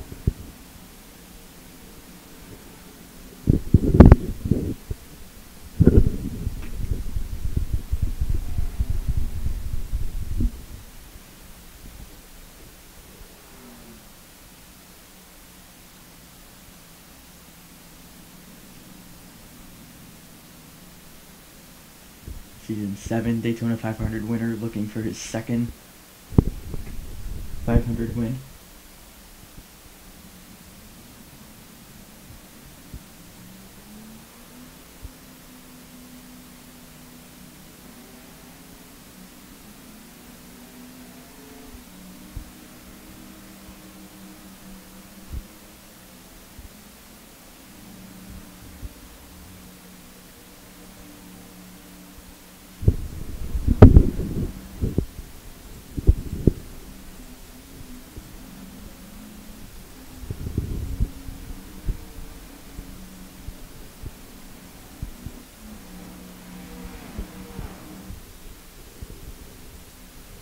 As we see Lacko and Setgast kind of getting a draft off of each other, maybe. Coatney a little further back, Helmenthaler a little further back.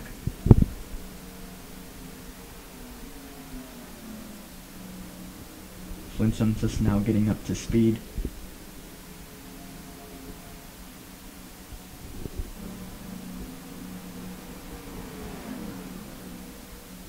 There's Kaksinski, he was the last car to pit, so this is how it cycles out. There's Benjamin in the 1 going a 3rd lap down now, I believe.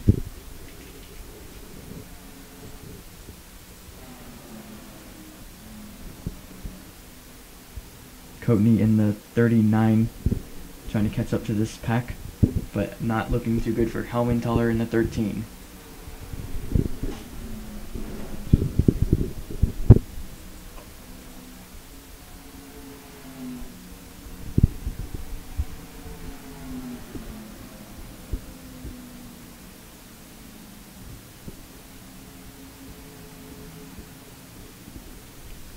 So you see Coatney has caught up to the top 3. It is now a 4-car lead pack, as we are almost halfway.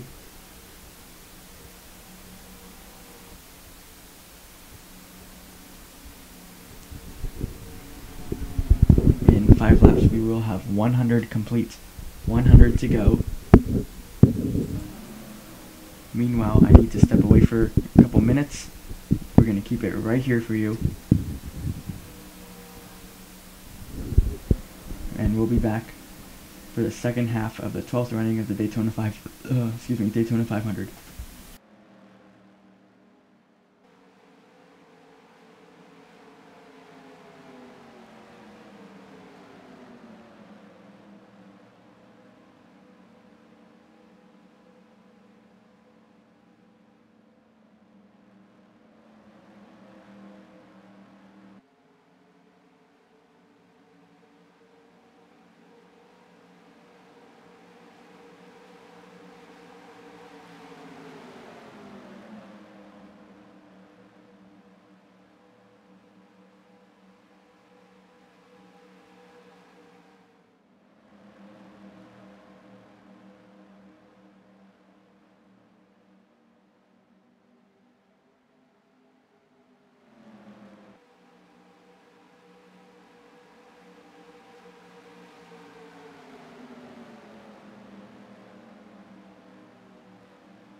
We are back live at the Daytona 500. We have passed halfway. And Lacko led to the halfway point. And we just noticed the 39 and the 29 have lost the top two cars. And that is by none other than the 55 of Clayton. That car is very damaged and has been getting in everyone's way. And those two cars now by themselves, 5 seconds apart from the top two, which consists of Lacko and rookie Setgast. They are now a 2-car breakaway. And this is looking very similar to last season's Daytona 500. It was McGuckin and Turner. Both of those cars McGuckin out of the race, Turner practically out of contention. But last season those two cars had a huge lead until Turner had an accident on pit road that left the 23 out all by himself, but still managed, because of how big of a lead they got, still managed to stay in front and win the race.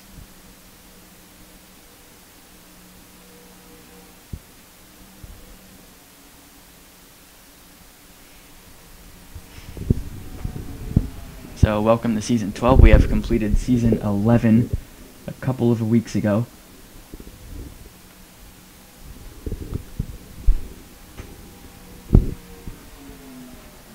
And we are going to go ahead and I'm going to go ahead and recap season 11, how the whole season went down. It was a great one.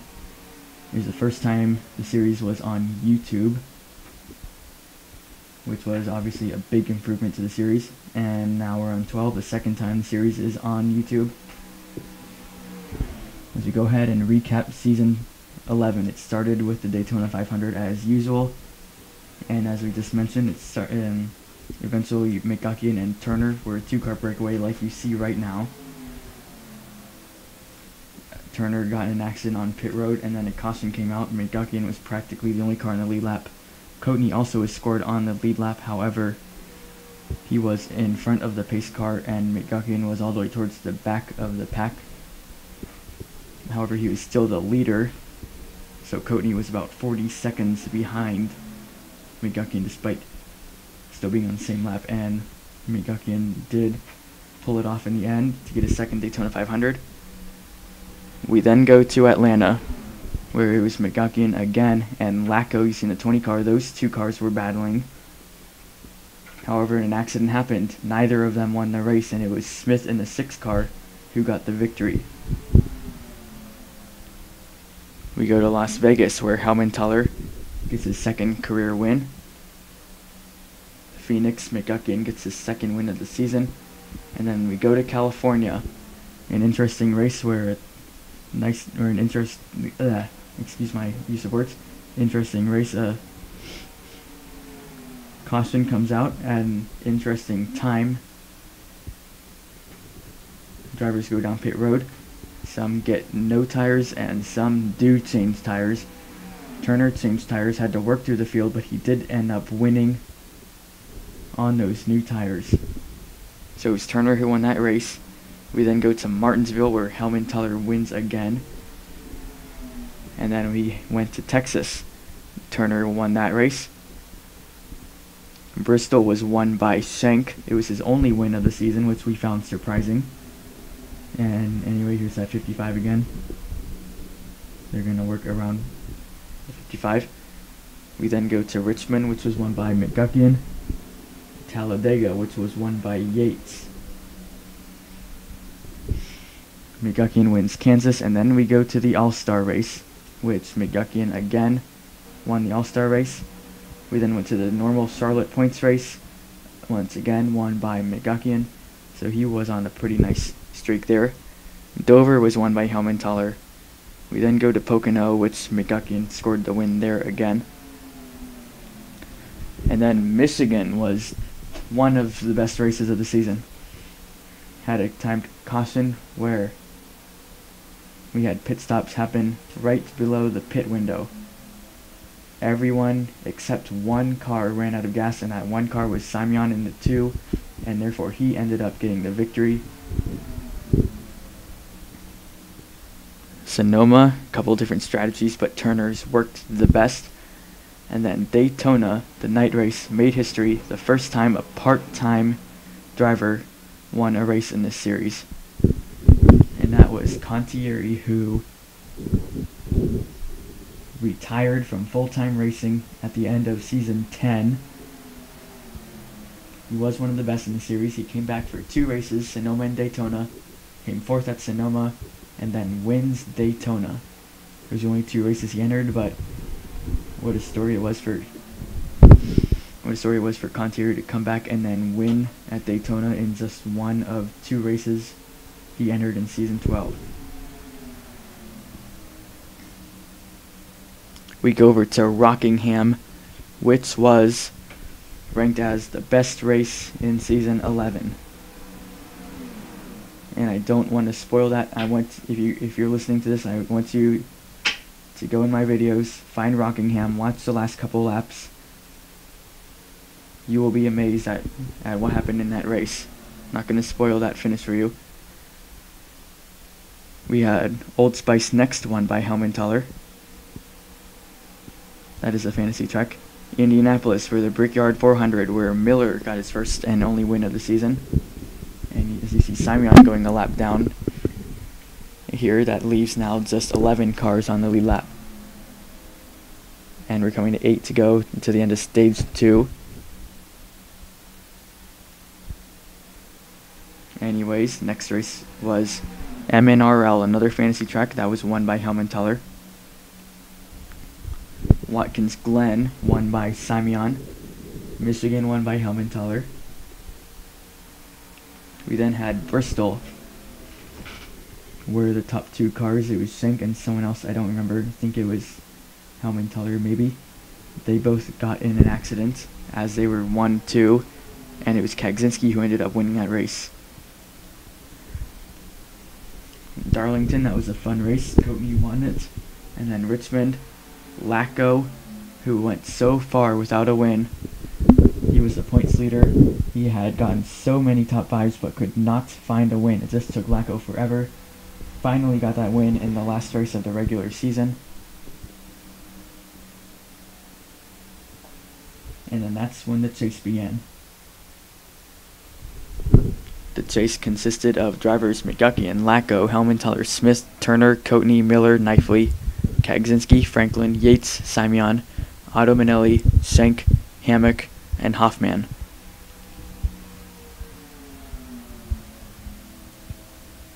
Kicked off at Chicagoland with McGuckian winning that race and advancing. We then went to New Hampshire, where amazingly all 16 chase drivers finished from 1st to 16th. All 16 of them. But only one driver could win, and that would be Lacko. That would be just his 2nd win of the season. Dover was up next, which was won by Yates, and that would complete round 1, where Schenck, Hammock, Hoffman, and Otto Manelli were eliminated from the chase in the round of 16. We then go to the round of 12. Las Vegas was won by Knifley, who finally got his first win of the season. Talladega was won by a non-chaser, Benjamin. And we did have a big one with several chase drivers involved. And of course that was a big difference on who advanced and who did not. Kansas was won by McGuckian.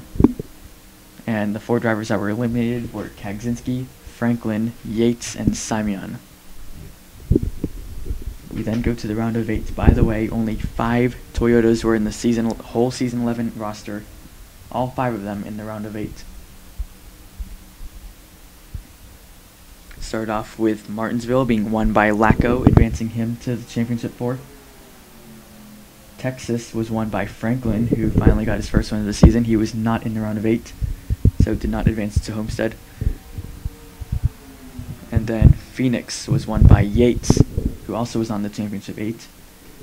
And that eliminated Turner, Coatney, Miller, and Knifley from the chase, leaving the final 4 to be McGuckian, Lacko, Helmenthaler, and Smith. They were the 4 to battle at Homestead.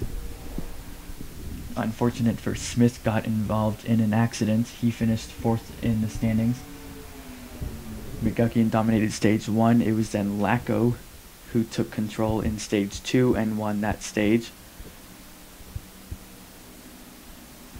However, it was McGuckin who took the lead back in the final stage, got his fifth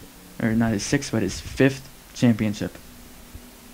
Was McGuckin. Lacko came second in the points, Helmenthaler third, and Smith fourth.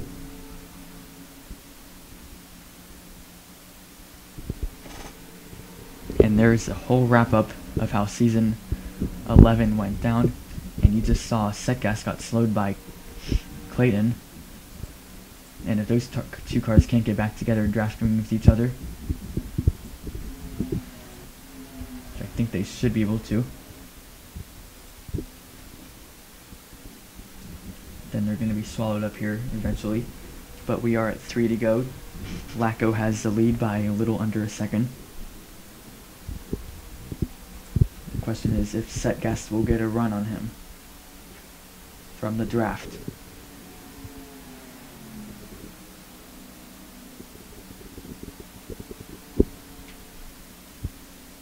Bit of separation right now, but Setgas does have Lacko's draft. 2 laps to go in stage 2.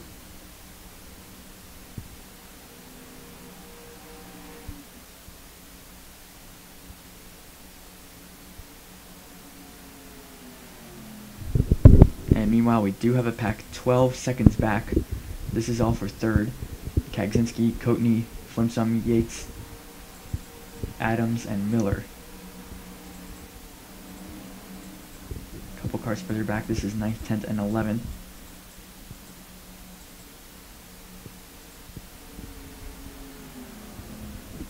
Setgas getting on Lacko's draft. We'll see if he can make a run as they come to the final lap in stage 2. Big run from Setgas, gets right behind Lacko. Goes to the bottom.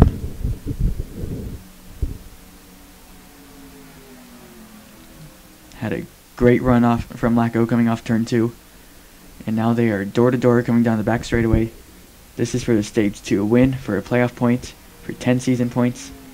Second will get 9, so it's only a difference of 1 season point, but playoff point, much more valuable.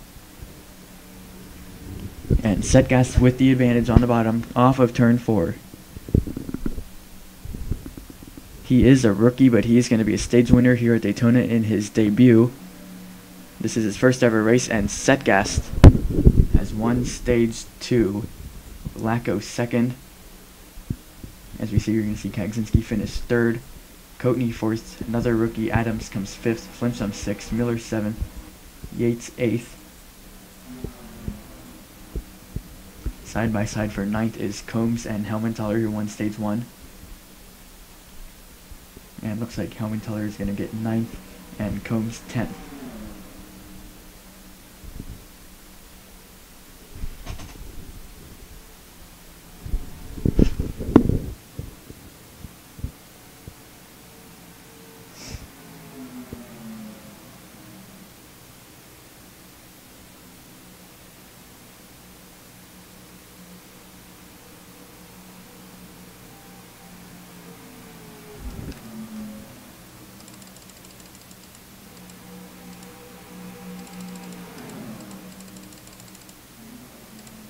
Lacko has gotten the lead back. We're going to watch the pack here a little bit, all for third.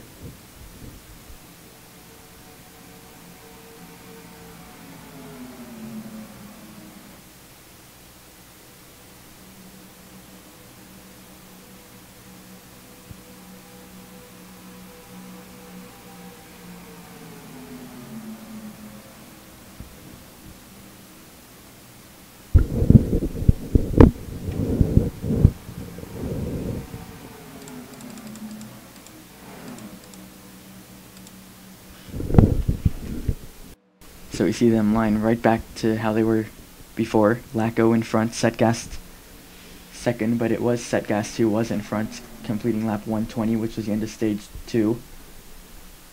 And so he does get that playoff point and the 10 season points. Lacko got 9 season points, but no playoff points. As we run now the last 80 lap stage in the race, which this time by there will be 77 to go. Will we have another caution that allows everyone to catch back up, or will this be a 2-car breakaway for the rest of the race? Still have a long way to go. We'll keep it here. 77 to go in the 12th running of the Daytona 500.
Lacko on pit road, but I'm going to have to leave the microphone muted for a little bit. We'll show you the coverage on pit road, but just without commentary.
Hello, I'm sorry I had to mute my microphone there for a while.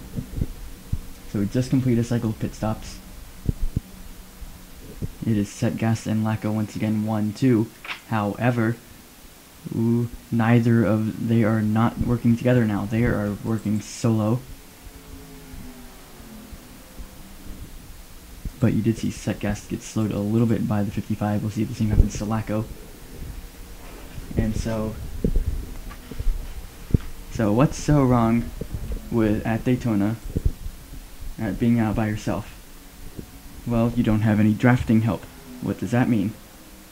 Drafting, when two or more cars draft together, they go faster. That's the short explanation. There is a lot more detail to it, of course, but that's as basic as it gets. They are not working together. Who is working together then? Courtney and Adams. So are they going faster? Yes.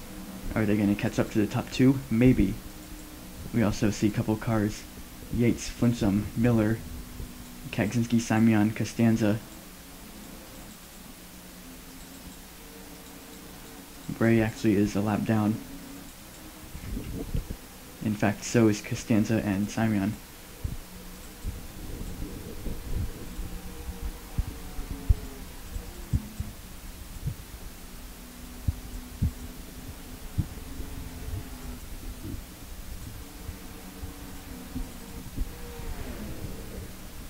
But Setgast and Lacko no longer working together. They are apart from each other. Courtney and Adams could have an opportunity here to catch up.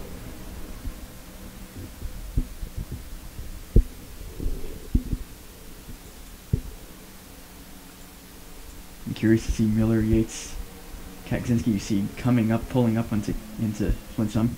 Gonna go inside of him now. Never mind, stay behind. Now go inside. Still have another pit stop to go, by the way.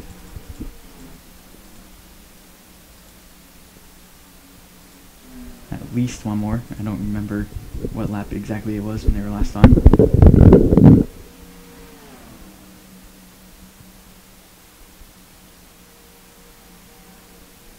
But there's Setgast, the leader, but no drafting help. Is that a bad thing? It is a bad thing if other cars are working together. Are other cars working together? Yes. And how about this now? Courtney and Adams aren't really working together anymore. Neither is Yates, and we have a big drafting bunch coming up here. Kagzinski and Flinchum, and Miller as well, the three cars in this pack that are on the lead lap.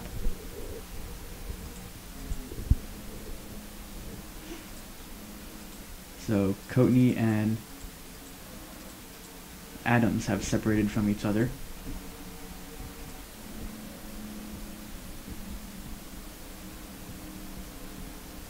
Adams might be getting a bit of a draft back. This pack about to face the 55, who is without question the slowest car on the track. Kagzinski got by at least. Simeon had to catch his breath there.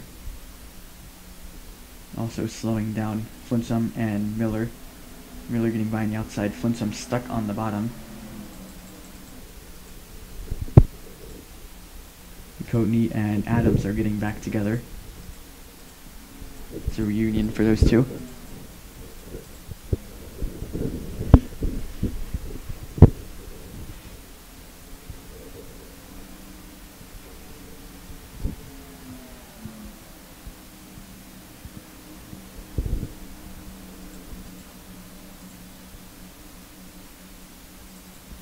Also, Yates is on the lead lap. I did not mention him.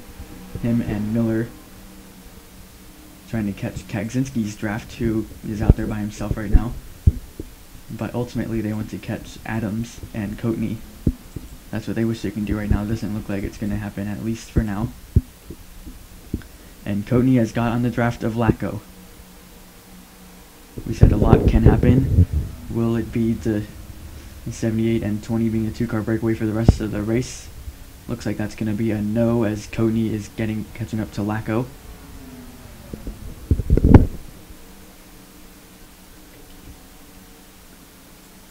And we'll see rookie Adams join this pack as well. we'll watch these cars as well, see if they can also join the pack, but they have a lot of work to do.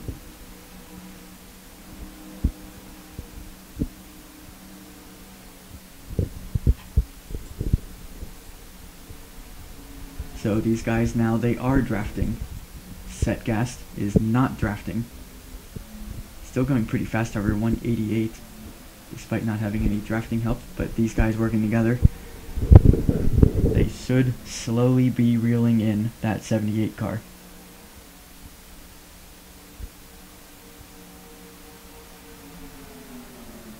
We had 3 cautions in stage 1, none in stage 2, and none so far in stage 3. Last caution came out around lap 50. It was more like 55 actually, 54. We've been caution free since then. We have completed 140 laps, we have 70 to go. And the 12's running at the Daytona 500. Working together, about to face lap car Sharp, who is several laps down, 11 to be exact. And slowing down these 3 cars, that could be good news to the 4 cars back here. But Simeon not on the lead lap, just kind of playing around. We'll see if that helps them. It is going to help them close the gap a little bit, but I think they're going to maybe need another lapped car, at least, to catch back up. And plus they also have to make sure that they don't get slowed down much by the 77 car. So gotta duck out of the way, Miller. He's gonna go to the bottom. Gets by 77 cleanly. Simeon does not. He's stuck behind the 77 of Sharp. The 3 lead lap cars get by easily.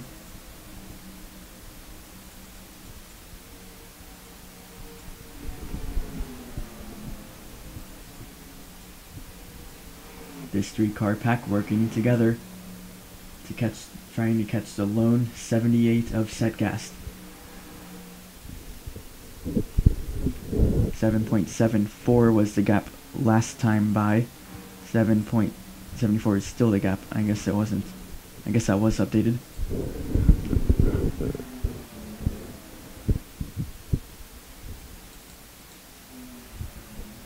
Surprisingly though, that 78 is still fast despite not having any drafting help at all. None in front of him, none behind him.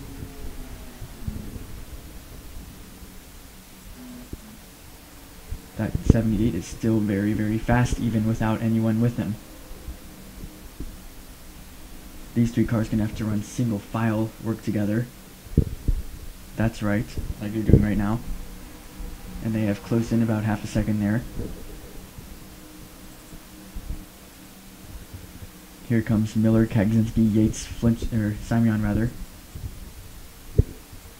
Still a little bit of a gap between them and Adams, but teammates now going side by side, gonna slow them down a little bit.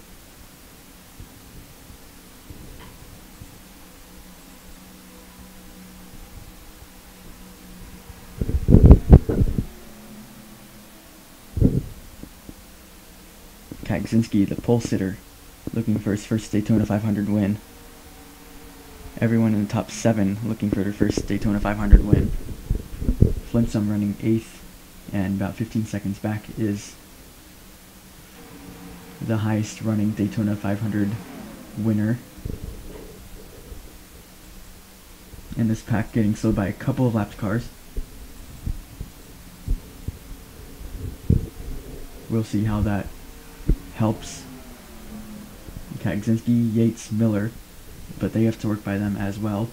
Got by the 77 easily, but this is a little more difficult as there's 2 cars. Miller stuck on the outside. Kagzinski and Yates and Simeon are going to get by pretty nicely. Miller does get under the 21. And now gets by the 6. Both of those cars with damage.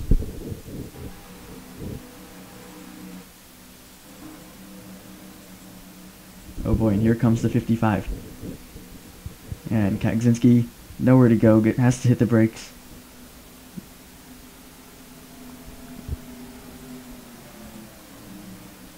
Yates really getting slowed now by the 55. Almost was not clear of Smith there. Would have been bad if Smith had went under Yates before he got under the 55. But anyways, the gap now 4.6 and could get even less this time by. Setgast crosses the line now. Here comes Coatney, Lacko, and Adams. They are running single file. 3.8 now is the gap. Almost a second made up there in just one lap.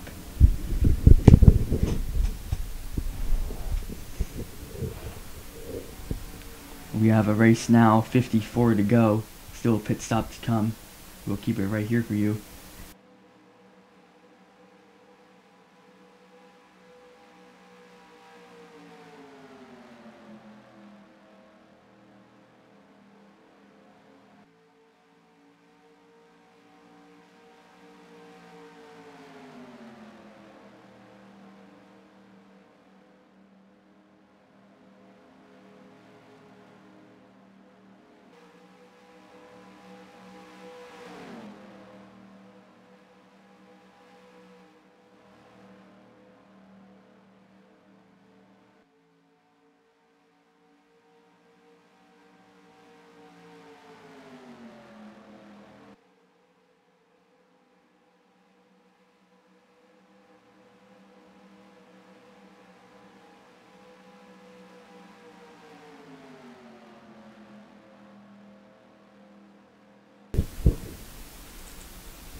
Coatney and Lacko pushing each other, Adams staying behind.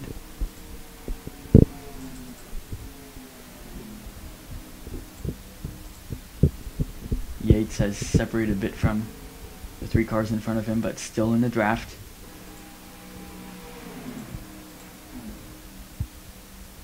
Right now he doesn't want those guys to run single file. Doesn't look like they're going to if Yates is going to catch up to them. Miller, Kagzinski on the lead lap. Simeon is one lap down.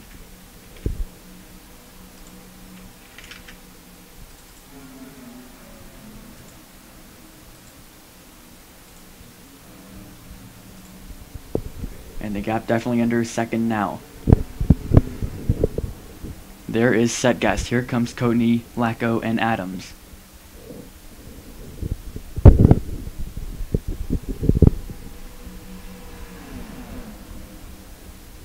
They have closed the gap finally. Inside of Setgast goes Coatney. And Coatney in that 39 Long John Silver's Ford for Team Penske.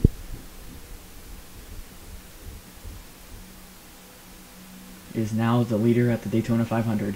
And they're side by side for second, Setgast and Lacko. Adams, who's Setgast's teammate, hanging back there. They are both rookies, but both very strong performance in their first Daytona 500. And for Setgast, it's his first ever race. This is Adams' second ever race. And we have 50 to go. It is now a 4-car lead pack. Setgast going back to the lead. We'll still keep an eye on Kagzinski, Simeon, Miller, Yates. Yates, I don't know, he's kind of fading. Might have lost the draft from the 3 cars in front of him. And that won't be good news for him. He's trying, but this pack going faster than him. And a big gap now. Athletic Racing teammates Kagzinski and Miller. 5th and 6th. Trying to work together and catch up to the top 4.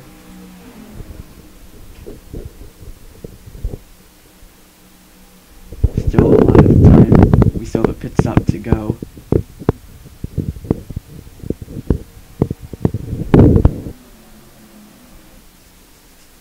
And about to face a couple lap cars. They are 1 lap down. That is Turner and Schenk. About to go 2 laps down now. Both are Daytona 500 winners. Doesn't look like they're going to win this one, however. And for Turner, it's his last ever race.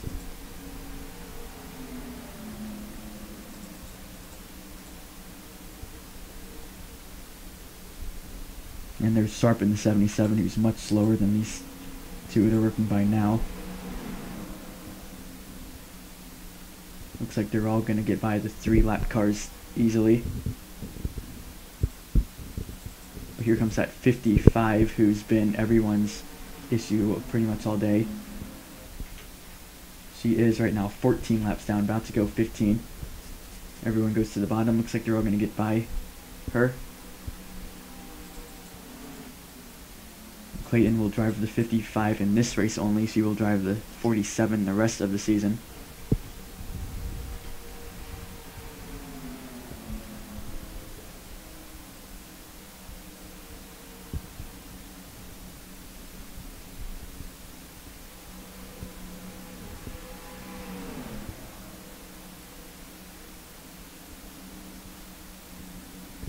Kagzinski and Miller losing ground. They lost about 7/10 of a second. They're about 7/10 of a second slower last lap, despite the fact that these guys just went by 4-lap cars on the last lap, and 2 of them were the 2 slowest cars on the track. But by the way, Combs, we never noticed that, but he is out of the race in 21st. He had a nice run early in the race.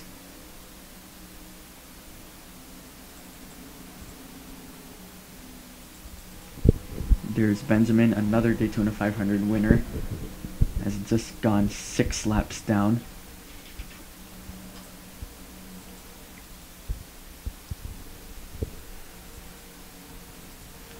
Coatney going back inside of set gas for the lead. Adams, he's staying in the draft, but doesn't really seem to have the speed to be able to pull up and challenge these guys. That would be Adams in the 79, Rookie of the Year contender. That car is fast. He's able to stay in the lead draft, but doesn't seem to be as fast as the top 3. As Coatney looking for the lead. Lacko right behind both of them, side by side.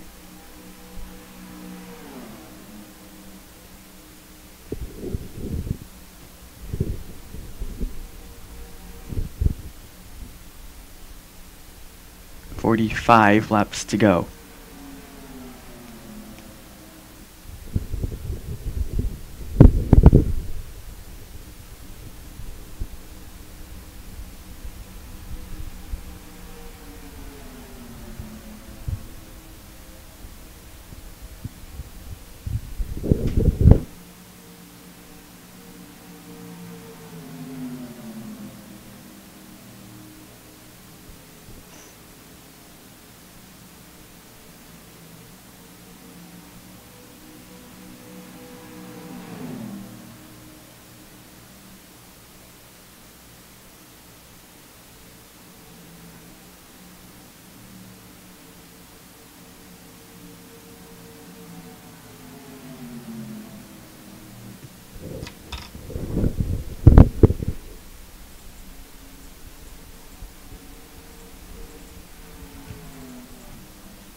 Continues to be Setgas and Coatney. They seem to be maybe the 2 strongest cars right now.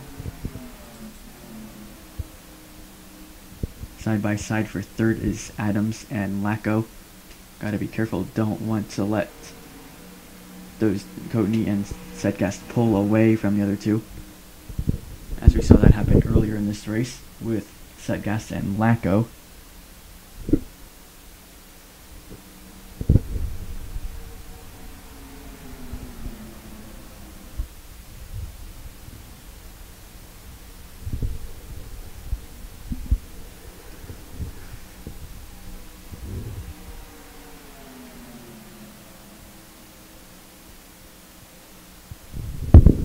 And Lacko pushing Coatney out front.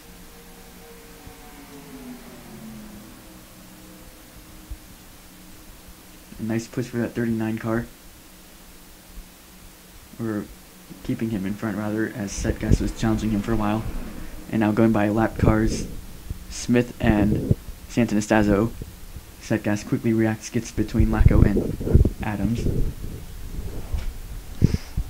So what about this in the Daytona 500? We have two rookies still in a great spot to get their first win in the first race of their rookie season. And it is the Daytona 500. What an incredible story that would be if either of these cars were to win it. Lacko and Coatney both also looking for their first Daytona 500.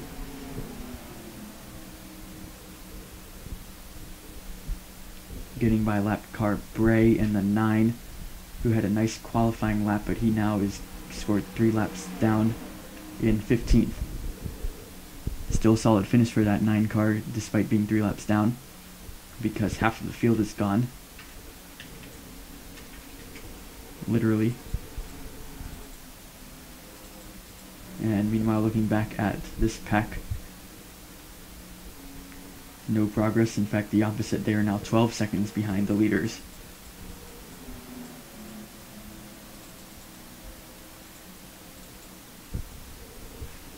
Setgast back in the lead, this time by, there will be 40 to go. And here comes that 55 car of Clayton. They all react. Contact between the 79 and the 20. They saved it. Lacko quickly stepped away, or quickly stepped on the brakes. Avoided spinning that 79 car, but that was a close call. Let's get another look at this. Trying to get by the 55. I'm surprised, in fact, that the 55 hasn't caused an accident yet. Boom. The 20 gets in the back of the 79. They keep it going. No damage.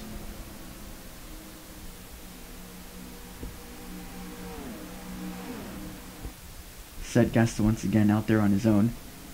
And so we are in that pit window.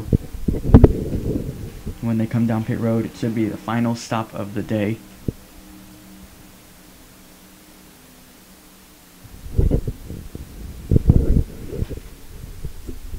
Lacko has been the first one on pit road most of the time.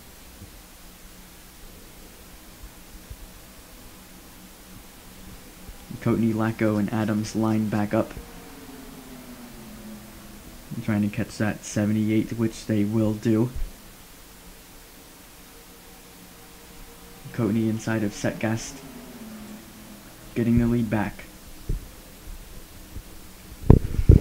And this pit stop going to be extremely critical. Right now it's a 4-car lead pack, and right now they're doing fine, staying in each other's draft. But once pit stops complete, you want to still be in the lead draft, because this might not still be a 4-car lead draft after pit stops.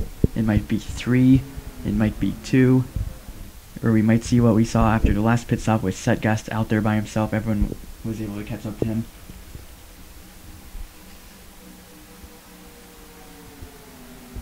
You want to have a good, fast pit stop. Get out there as soon as you can. And make sure you're in the right spot when it matters. Anyway, meanwhile, big run for Setgast. Just got by Lacko and now inside of Coatney. And that 78 seems to be maybe the fastest car. He is a rookie, and here comes the 77. Up Sharp going yet another lap down, slows down both lanes, but the door open for the bottom lane and gonna make Coatney fall to the back here. But not too bad, at least the inside got slowed as well, so Coatney will be able to stay in this draft. Easily catch back up.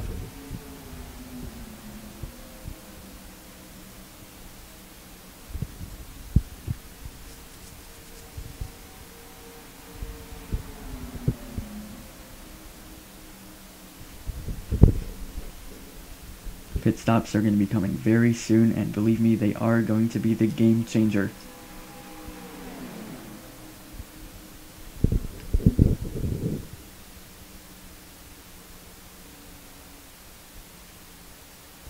See Coatney getting right back into it, going underneath Adams, getting in the third, trying to get the third spot.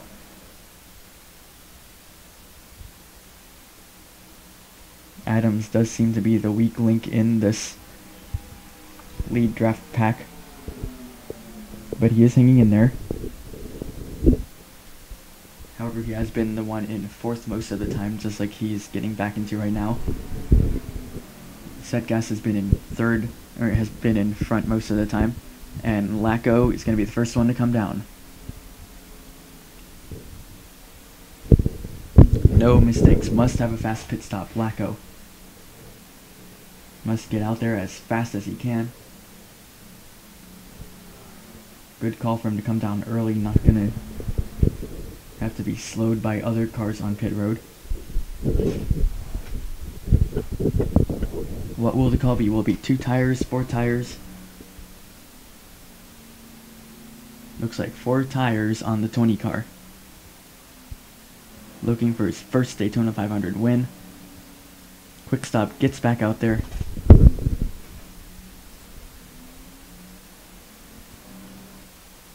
Here comes Setgas in the 78 now. On pit road, Coatney and Adams still yet to pit.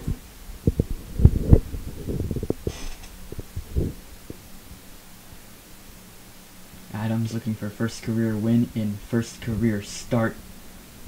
And where else to do it but the Daytona 500.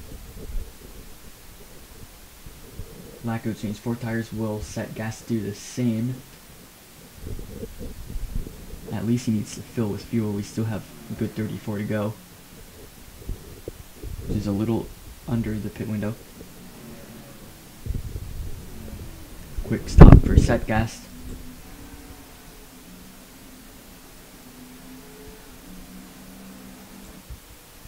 Coatney and Adams still staying out.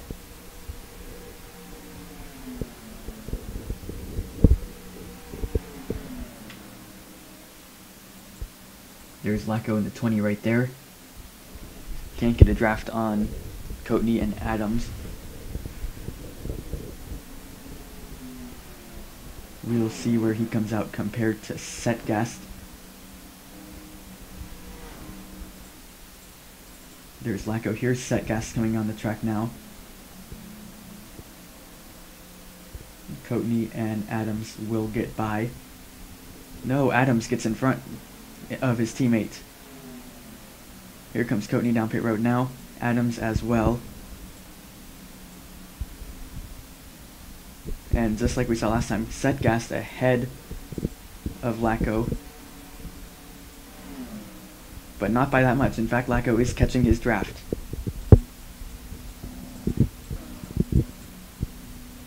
Meanwhile, the pit stop for Adams underway. 2 tires for the 79. Coatney, what will he do? He does 2 tires as well. Whoa, got slowed by the 4. And that causes Texancy to have to slow down. Coatney does come out in front of the 79 car. 2 tires for these guys. If they can draft together. Did they give themselves enough time to put enough fuel in? I would assume they would do that. But you see they are getting together. That is Coatney and Adams.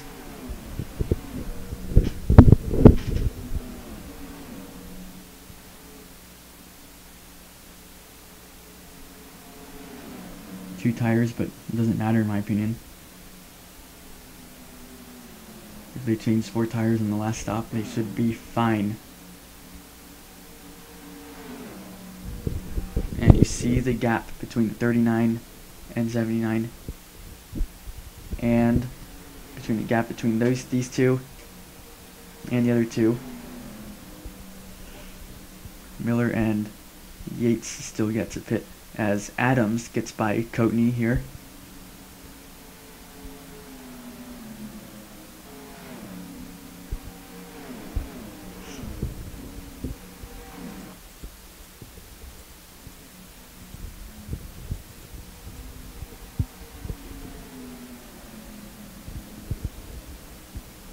Nice run for Coatney, but Adams blocks as they go underneath lap car Santanastazzo.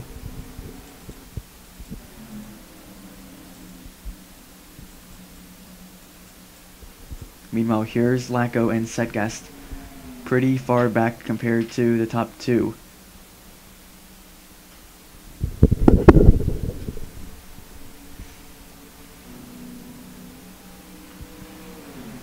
But in my opinion, I do think that these two will be faster than the other two.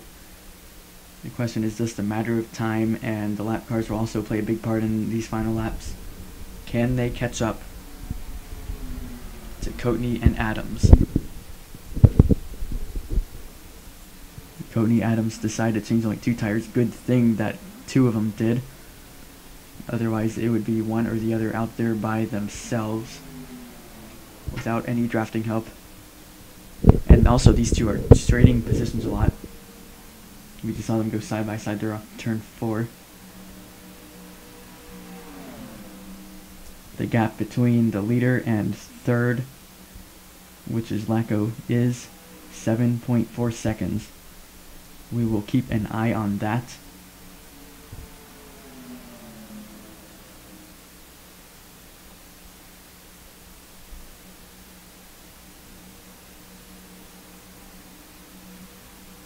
And here we go, we're going to see these two trade spots again. This is for the lead, but Lacko and Setgast are not doing that. They are staying in line. They know that that's what they need to do to catch up to the top two. And I do think it's going to work. If they hold it like that and don't have trouble getting through lapped cars. Adams gets back in the lead. But the bigger question is how much will the gap close, and it closed quite a bit, 6.6 seconds now between Adams and Lacko. And here comes Courtney to trade spots again. And this is just not a good idea for these two to be trading spots. They need to realize the situation, and what they should be doing is just running single file. When there's 5 laps to go or so, that's when you can start making passes like this.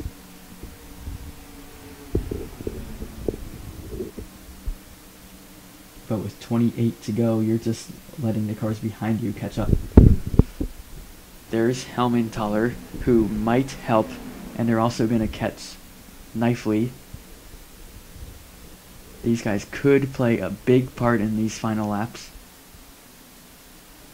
And curious if this will help or hurt Courtney and Adams in trying to stay in front of Lacko and Setgast, as the gap now under 6 seconds. I expect Helmenthaler and Knifley, they are both a lap down now, but I expect them to be able to stay with the lead pack. And here comes the Sharp in the 77. Slows both lanes, and the 77 goes down pit road. Courtney squeezes by, gets the lead, finds the 1 of Benjamin, goes under him.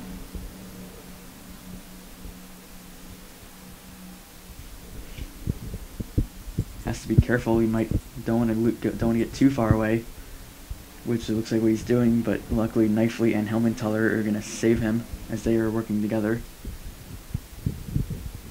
If Knifley and Helmenthaler were not there, Courtney and Adams would be separated, and Lacko and Setgast would catch up in no time.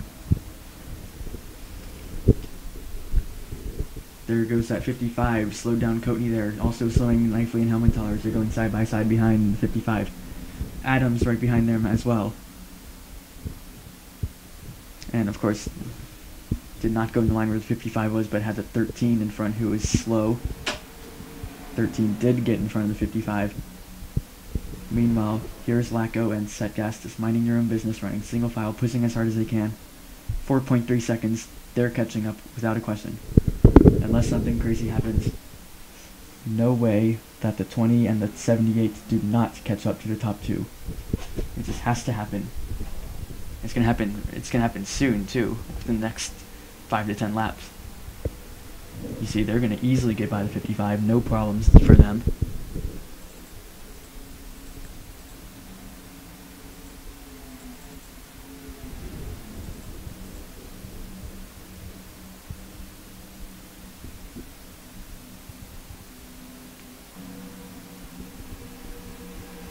.24 to go. It is Courtney leading.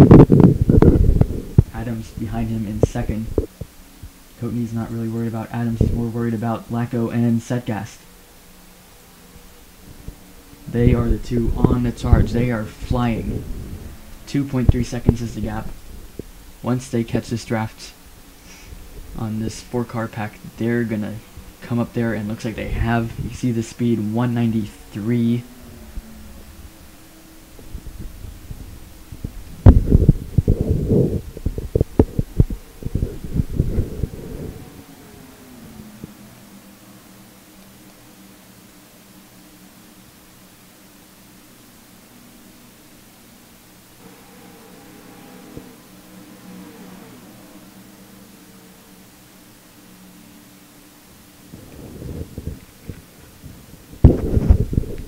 And there's Lacko. He's caught up to Helmenthaler. Setgast nearly got by the 77 there, but he's right behind Lacko, who's right behind Helmenthaler. Those two are teammates. And there's Smith, their other teammate, working by lap traffic. Smith and Costanza, both with damage from earlier accidents.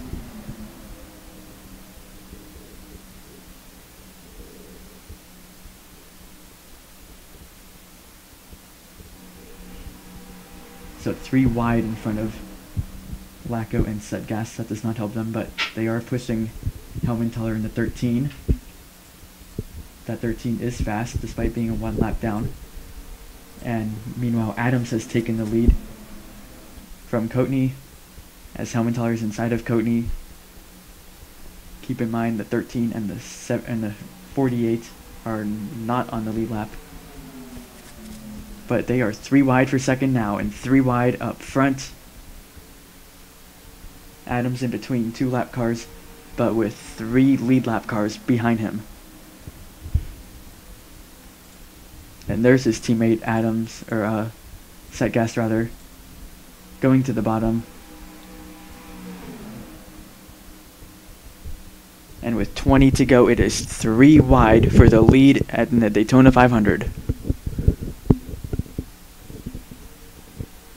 Lacko continues to work with his teammate Helmenthaler, who is 1 lap down, but Helmenthaler trying to keep Lacko in front. Adams and Setgast are also 2 teammates, both with a good shot to win this race in their rookie seasons. And there's Coatney in the 39 also with a great chance, looking for his first Daytona 500. And at this point, it's any of their race. I feel like Adams is maybe the weak link. Setgast has seemed to be the fastest car. Coatney and Lacko are practically about even. And then Adams is just a little slower than the other 3. 20 to go in the Daytona 500. What was a pretty boring stage 2 and start of stage 3, we now have an exciting race. No more pit stops expected. We are racing to the end. Here comes Coatney with a push from Knifley inside of Setgast.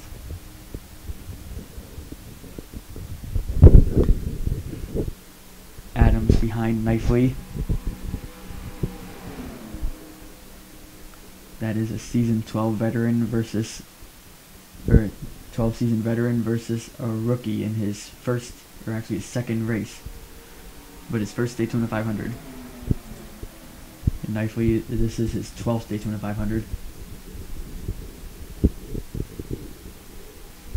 Lacko continues to show the way, 19 to go. Setgast pushing Coatney on the outside, but the inside is working for Adams. With lap car Knifley in front of him, lap car Helmenthaler behind him. That 13 is a Toyota. Coatney is the only Ford and Knifley is the only Chevrolet in this pack. The other 4 are Toyotas.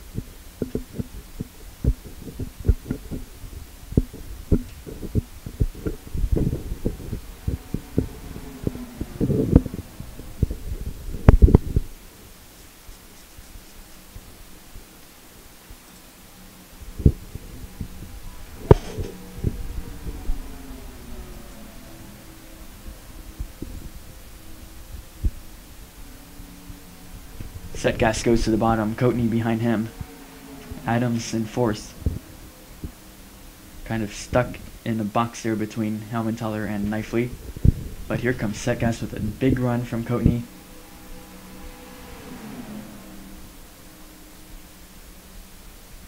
Trying to challenge Lacko in the 20.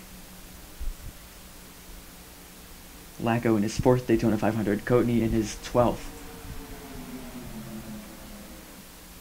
And Setgas and Adams in their 1st.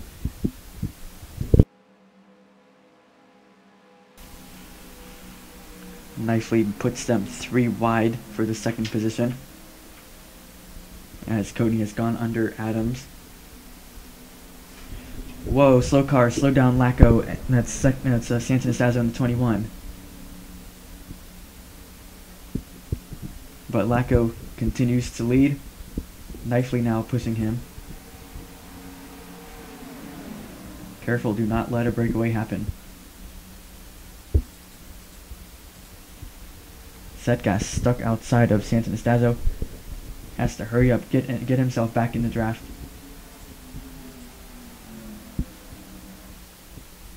Looks like he's done it, staying behind that 13 car. If he lost the draft, then this Daytona 500 would be over for him. He would still get a solid 4th place finish most likely, but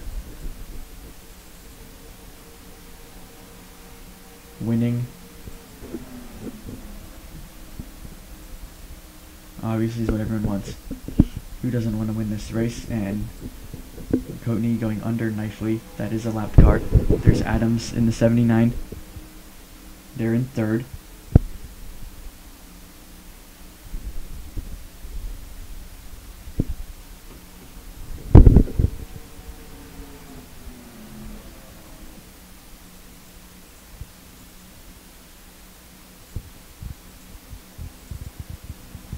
Lacko continues to show the way. He's led the past several laps. Coatney in 2nd, Adams 3rd. See Setgas still hanging in there. Does not want to lose the draft. Still at high speed, but so is everyone else. Getting slowed by the 55, that's going to help Setgas big time. Lacko gets by. Coatney is stuck behind the 55 car. Still amazes me that this hasn't caused an accident yet. And once again, as I said, be careful. The last thing they want to see is the 78 and the 20. Or sorry, the 48 and the 20 pull away from everyone else.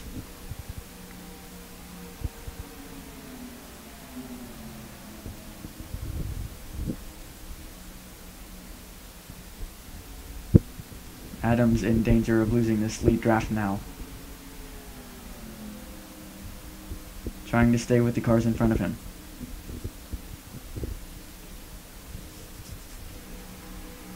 Lacko the one to beat right now.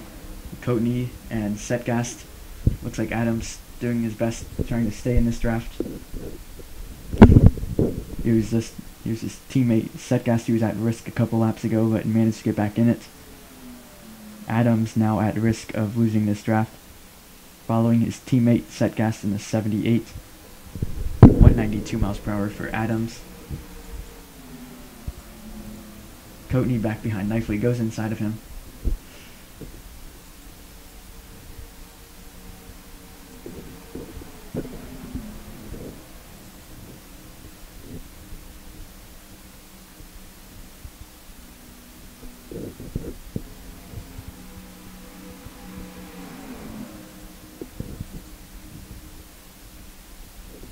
Adams still hanging back there, but here comes 77 of Sarp, second slowest car in this track. Slows Lacko. Coatney goes inside, but now Coatney's slowed by the 77. That allows Setgas to go to the outside of 39. Lacko remains the leader. Coatney stuck behind Sharp, tried to make a run for the lead, but it has backfired and he is now stuck behind the 77. Finally gets by him.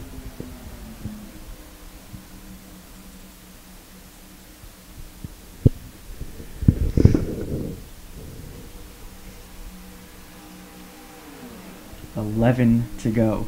Time is running out. Lacko leading. He's led the past several laps. Setgast there in second. Then we have Helmenthaler and Knifley. They are not on the lead lap. Adams and Coatney are third and fourth. All these guys all in contention to win this race.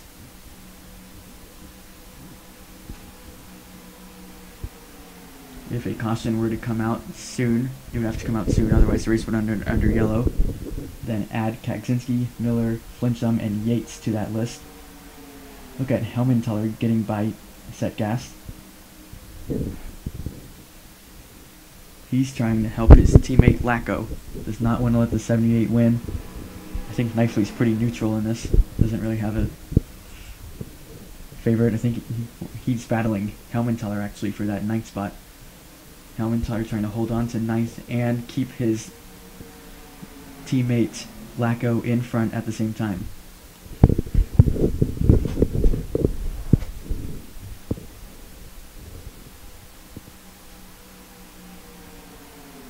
Look at that move from Adams, gets by his teammate Setgast. Setgast gets right back under him.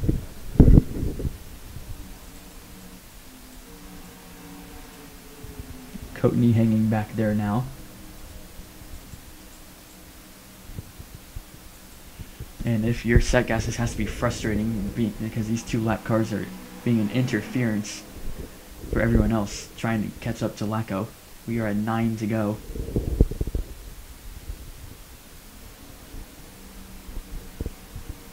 We saw several times in Season 11 Lacko dominant in a race but just has bad luck in the end and doesn't get it. But he does not want to think about that. He does not want to assume that's going to happen again. He wants to stay in front, get that first Daytona 500 win.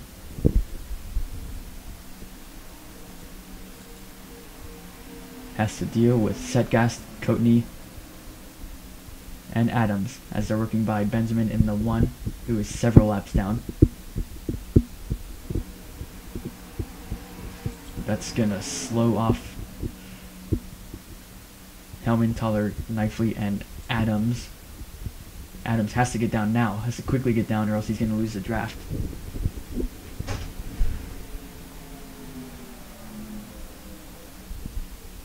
He's staying behind the 1 car for a very long time. That was scaring me.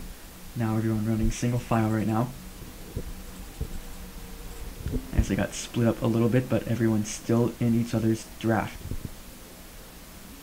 And draft is the key word in this race. To win the Daytona 500, you have to know how the draft works. Field comes to take 7 to go. And there are still 4 cars in contention to possibly win this race. We have a rookie, 2 rookies. 2 of them are rookies, Setgast and Adams. They are both teammates as well. We have Coatney, who has been trying, this is his 12th Daytona 500. Been trying for a long time to win one. Lacko in his 4th Daytona 500.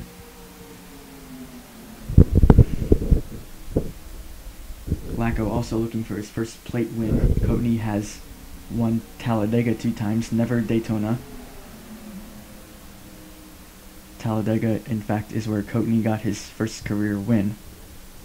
That would go back to season 2, I believe. Might have been 3.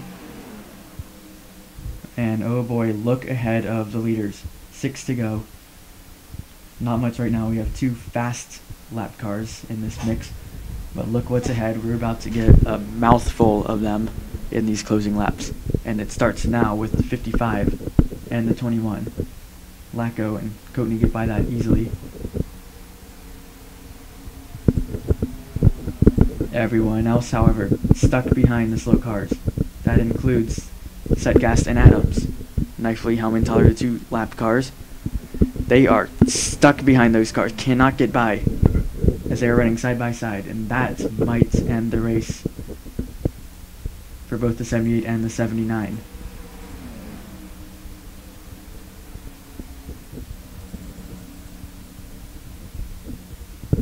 How frustrating that must be for Adams and Setgast. Their race just got ruined right there. It's not over yet, but 5 to go.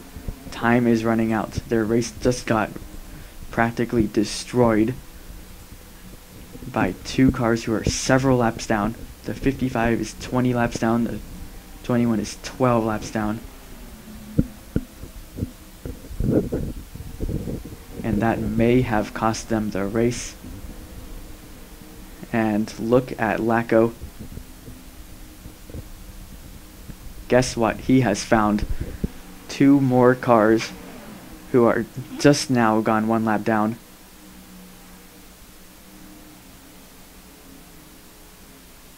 So you know that means they are fast cars, and if they work with Lacko and keep away from Coatney in the 39, then this race is over. Lacko right now with a pretty big lead from anyone else. Here's Coatney inside of Yates. It's not over yet. He has Schenk behind him. Schenk in that 24 was fast earlier in this race despite a little front end damage on that car. All of them are a lap down. And yeah, 3 to go. Unfortunately, this is over for Setgas and Adams. Lacko out front. It is still between Lacko and Coatney to be decided with 3 to go. And Flintstone at 29, we saw in the clash, Flintstone was a lap down, and he was a big part on that. He was a big role in the final laps of the clash.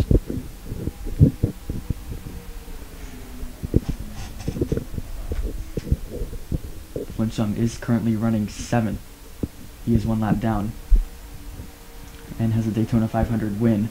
In fact, Flintstone has finished in the top 7 in 8 of the last 9 Daytona 500s.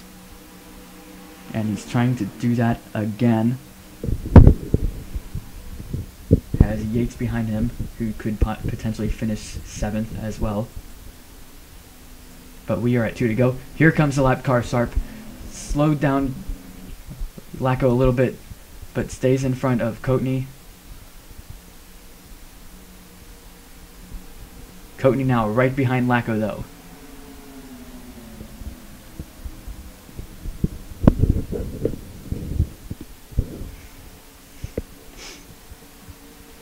And we are coming off of turn 4, this time by coming to the white flag, and we just ran 199 laps, but the race just now started.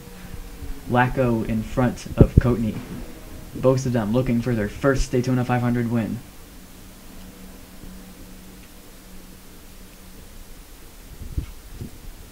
That 20 car has been very strong in the final laps. He has not lost the lead in what, like over 20 laps or so. Coatney trying to get momentum, but Lacko staying ahead. There's no lap cars in front. It's just going to be him and the 39. One last chance for Coatney to try to get a run. Doesn't look like it's going to happen. Lacko staying in front. Here they come to the checkered flag. It's going to be Lacko in the 20 for Joe Gibbs Racing to win the 12th running of the Daytona 500.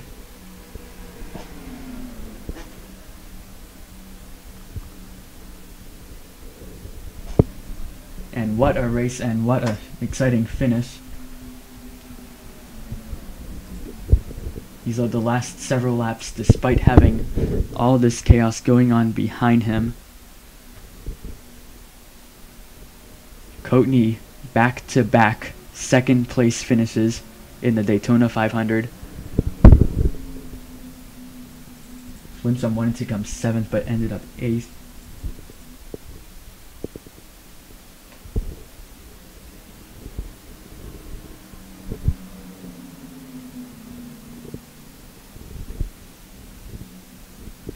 And there is your Daytona 500 winner, Lacko in the 20, sponsored by M&M's for JGR.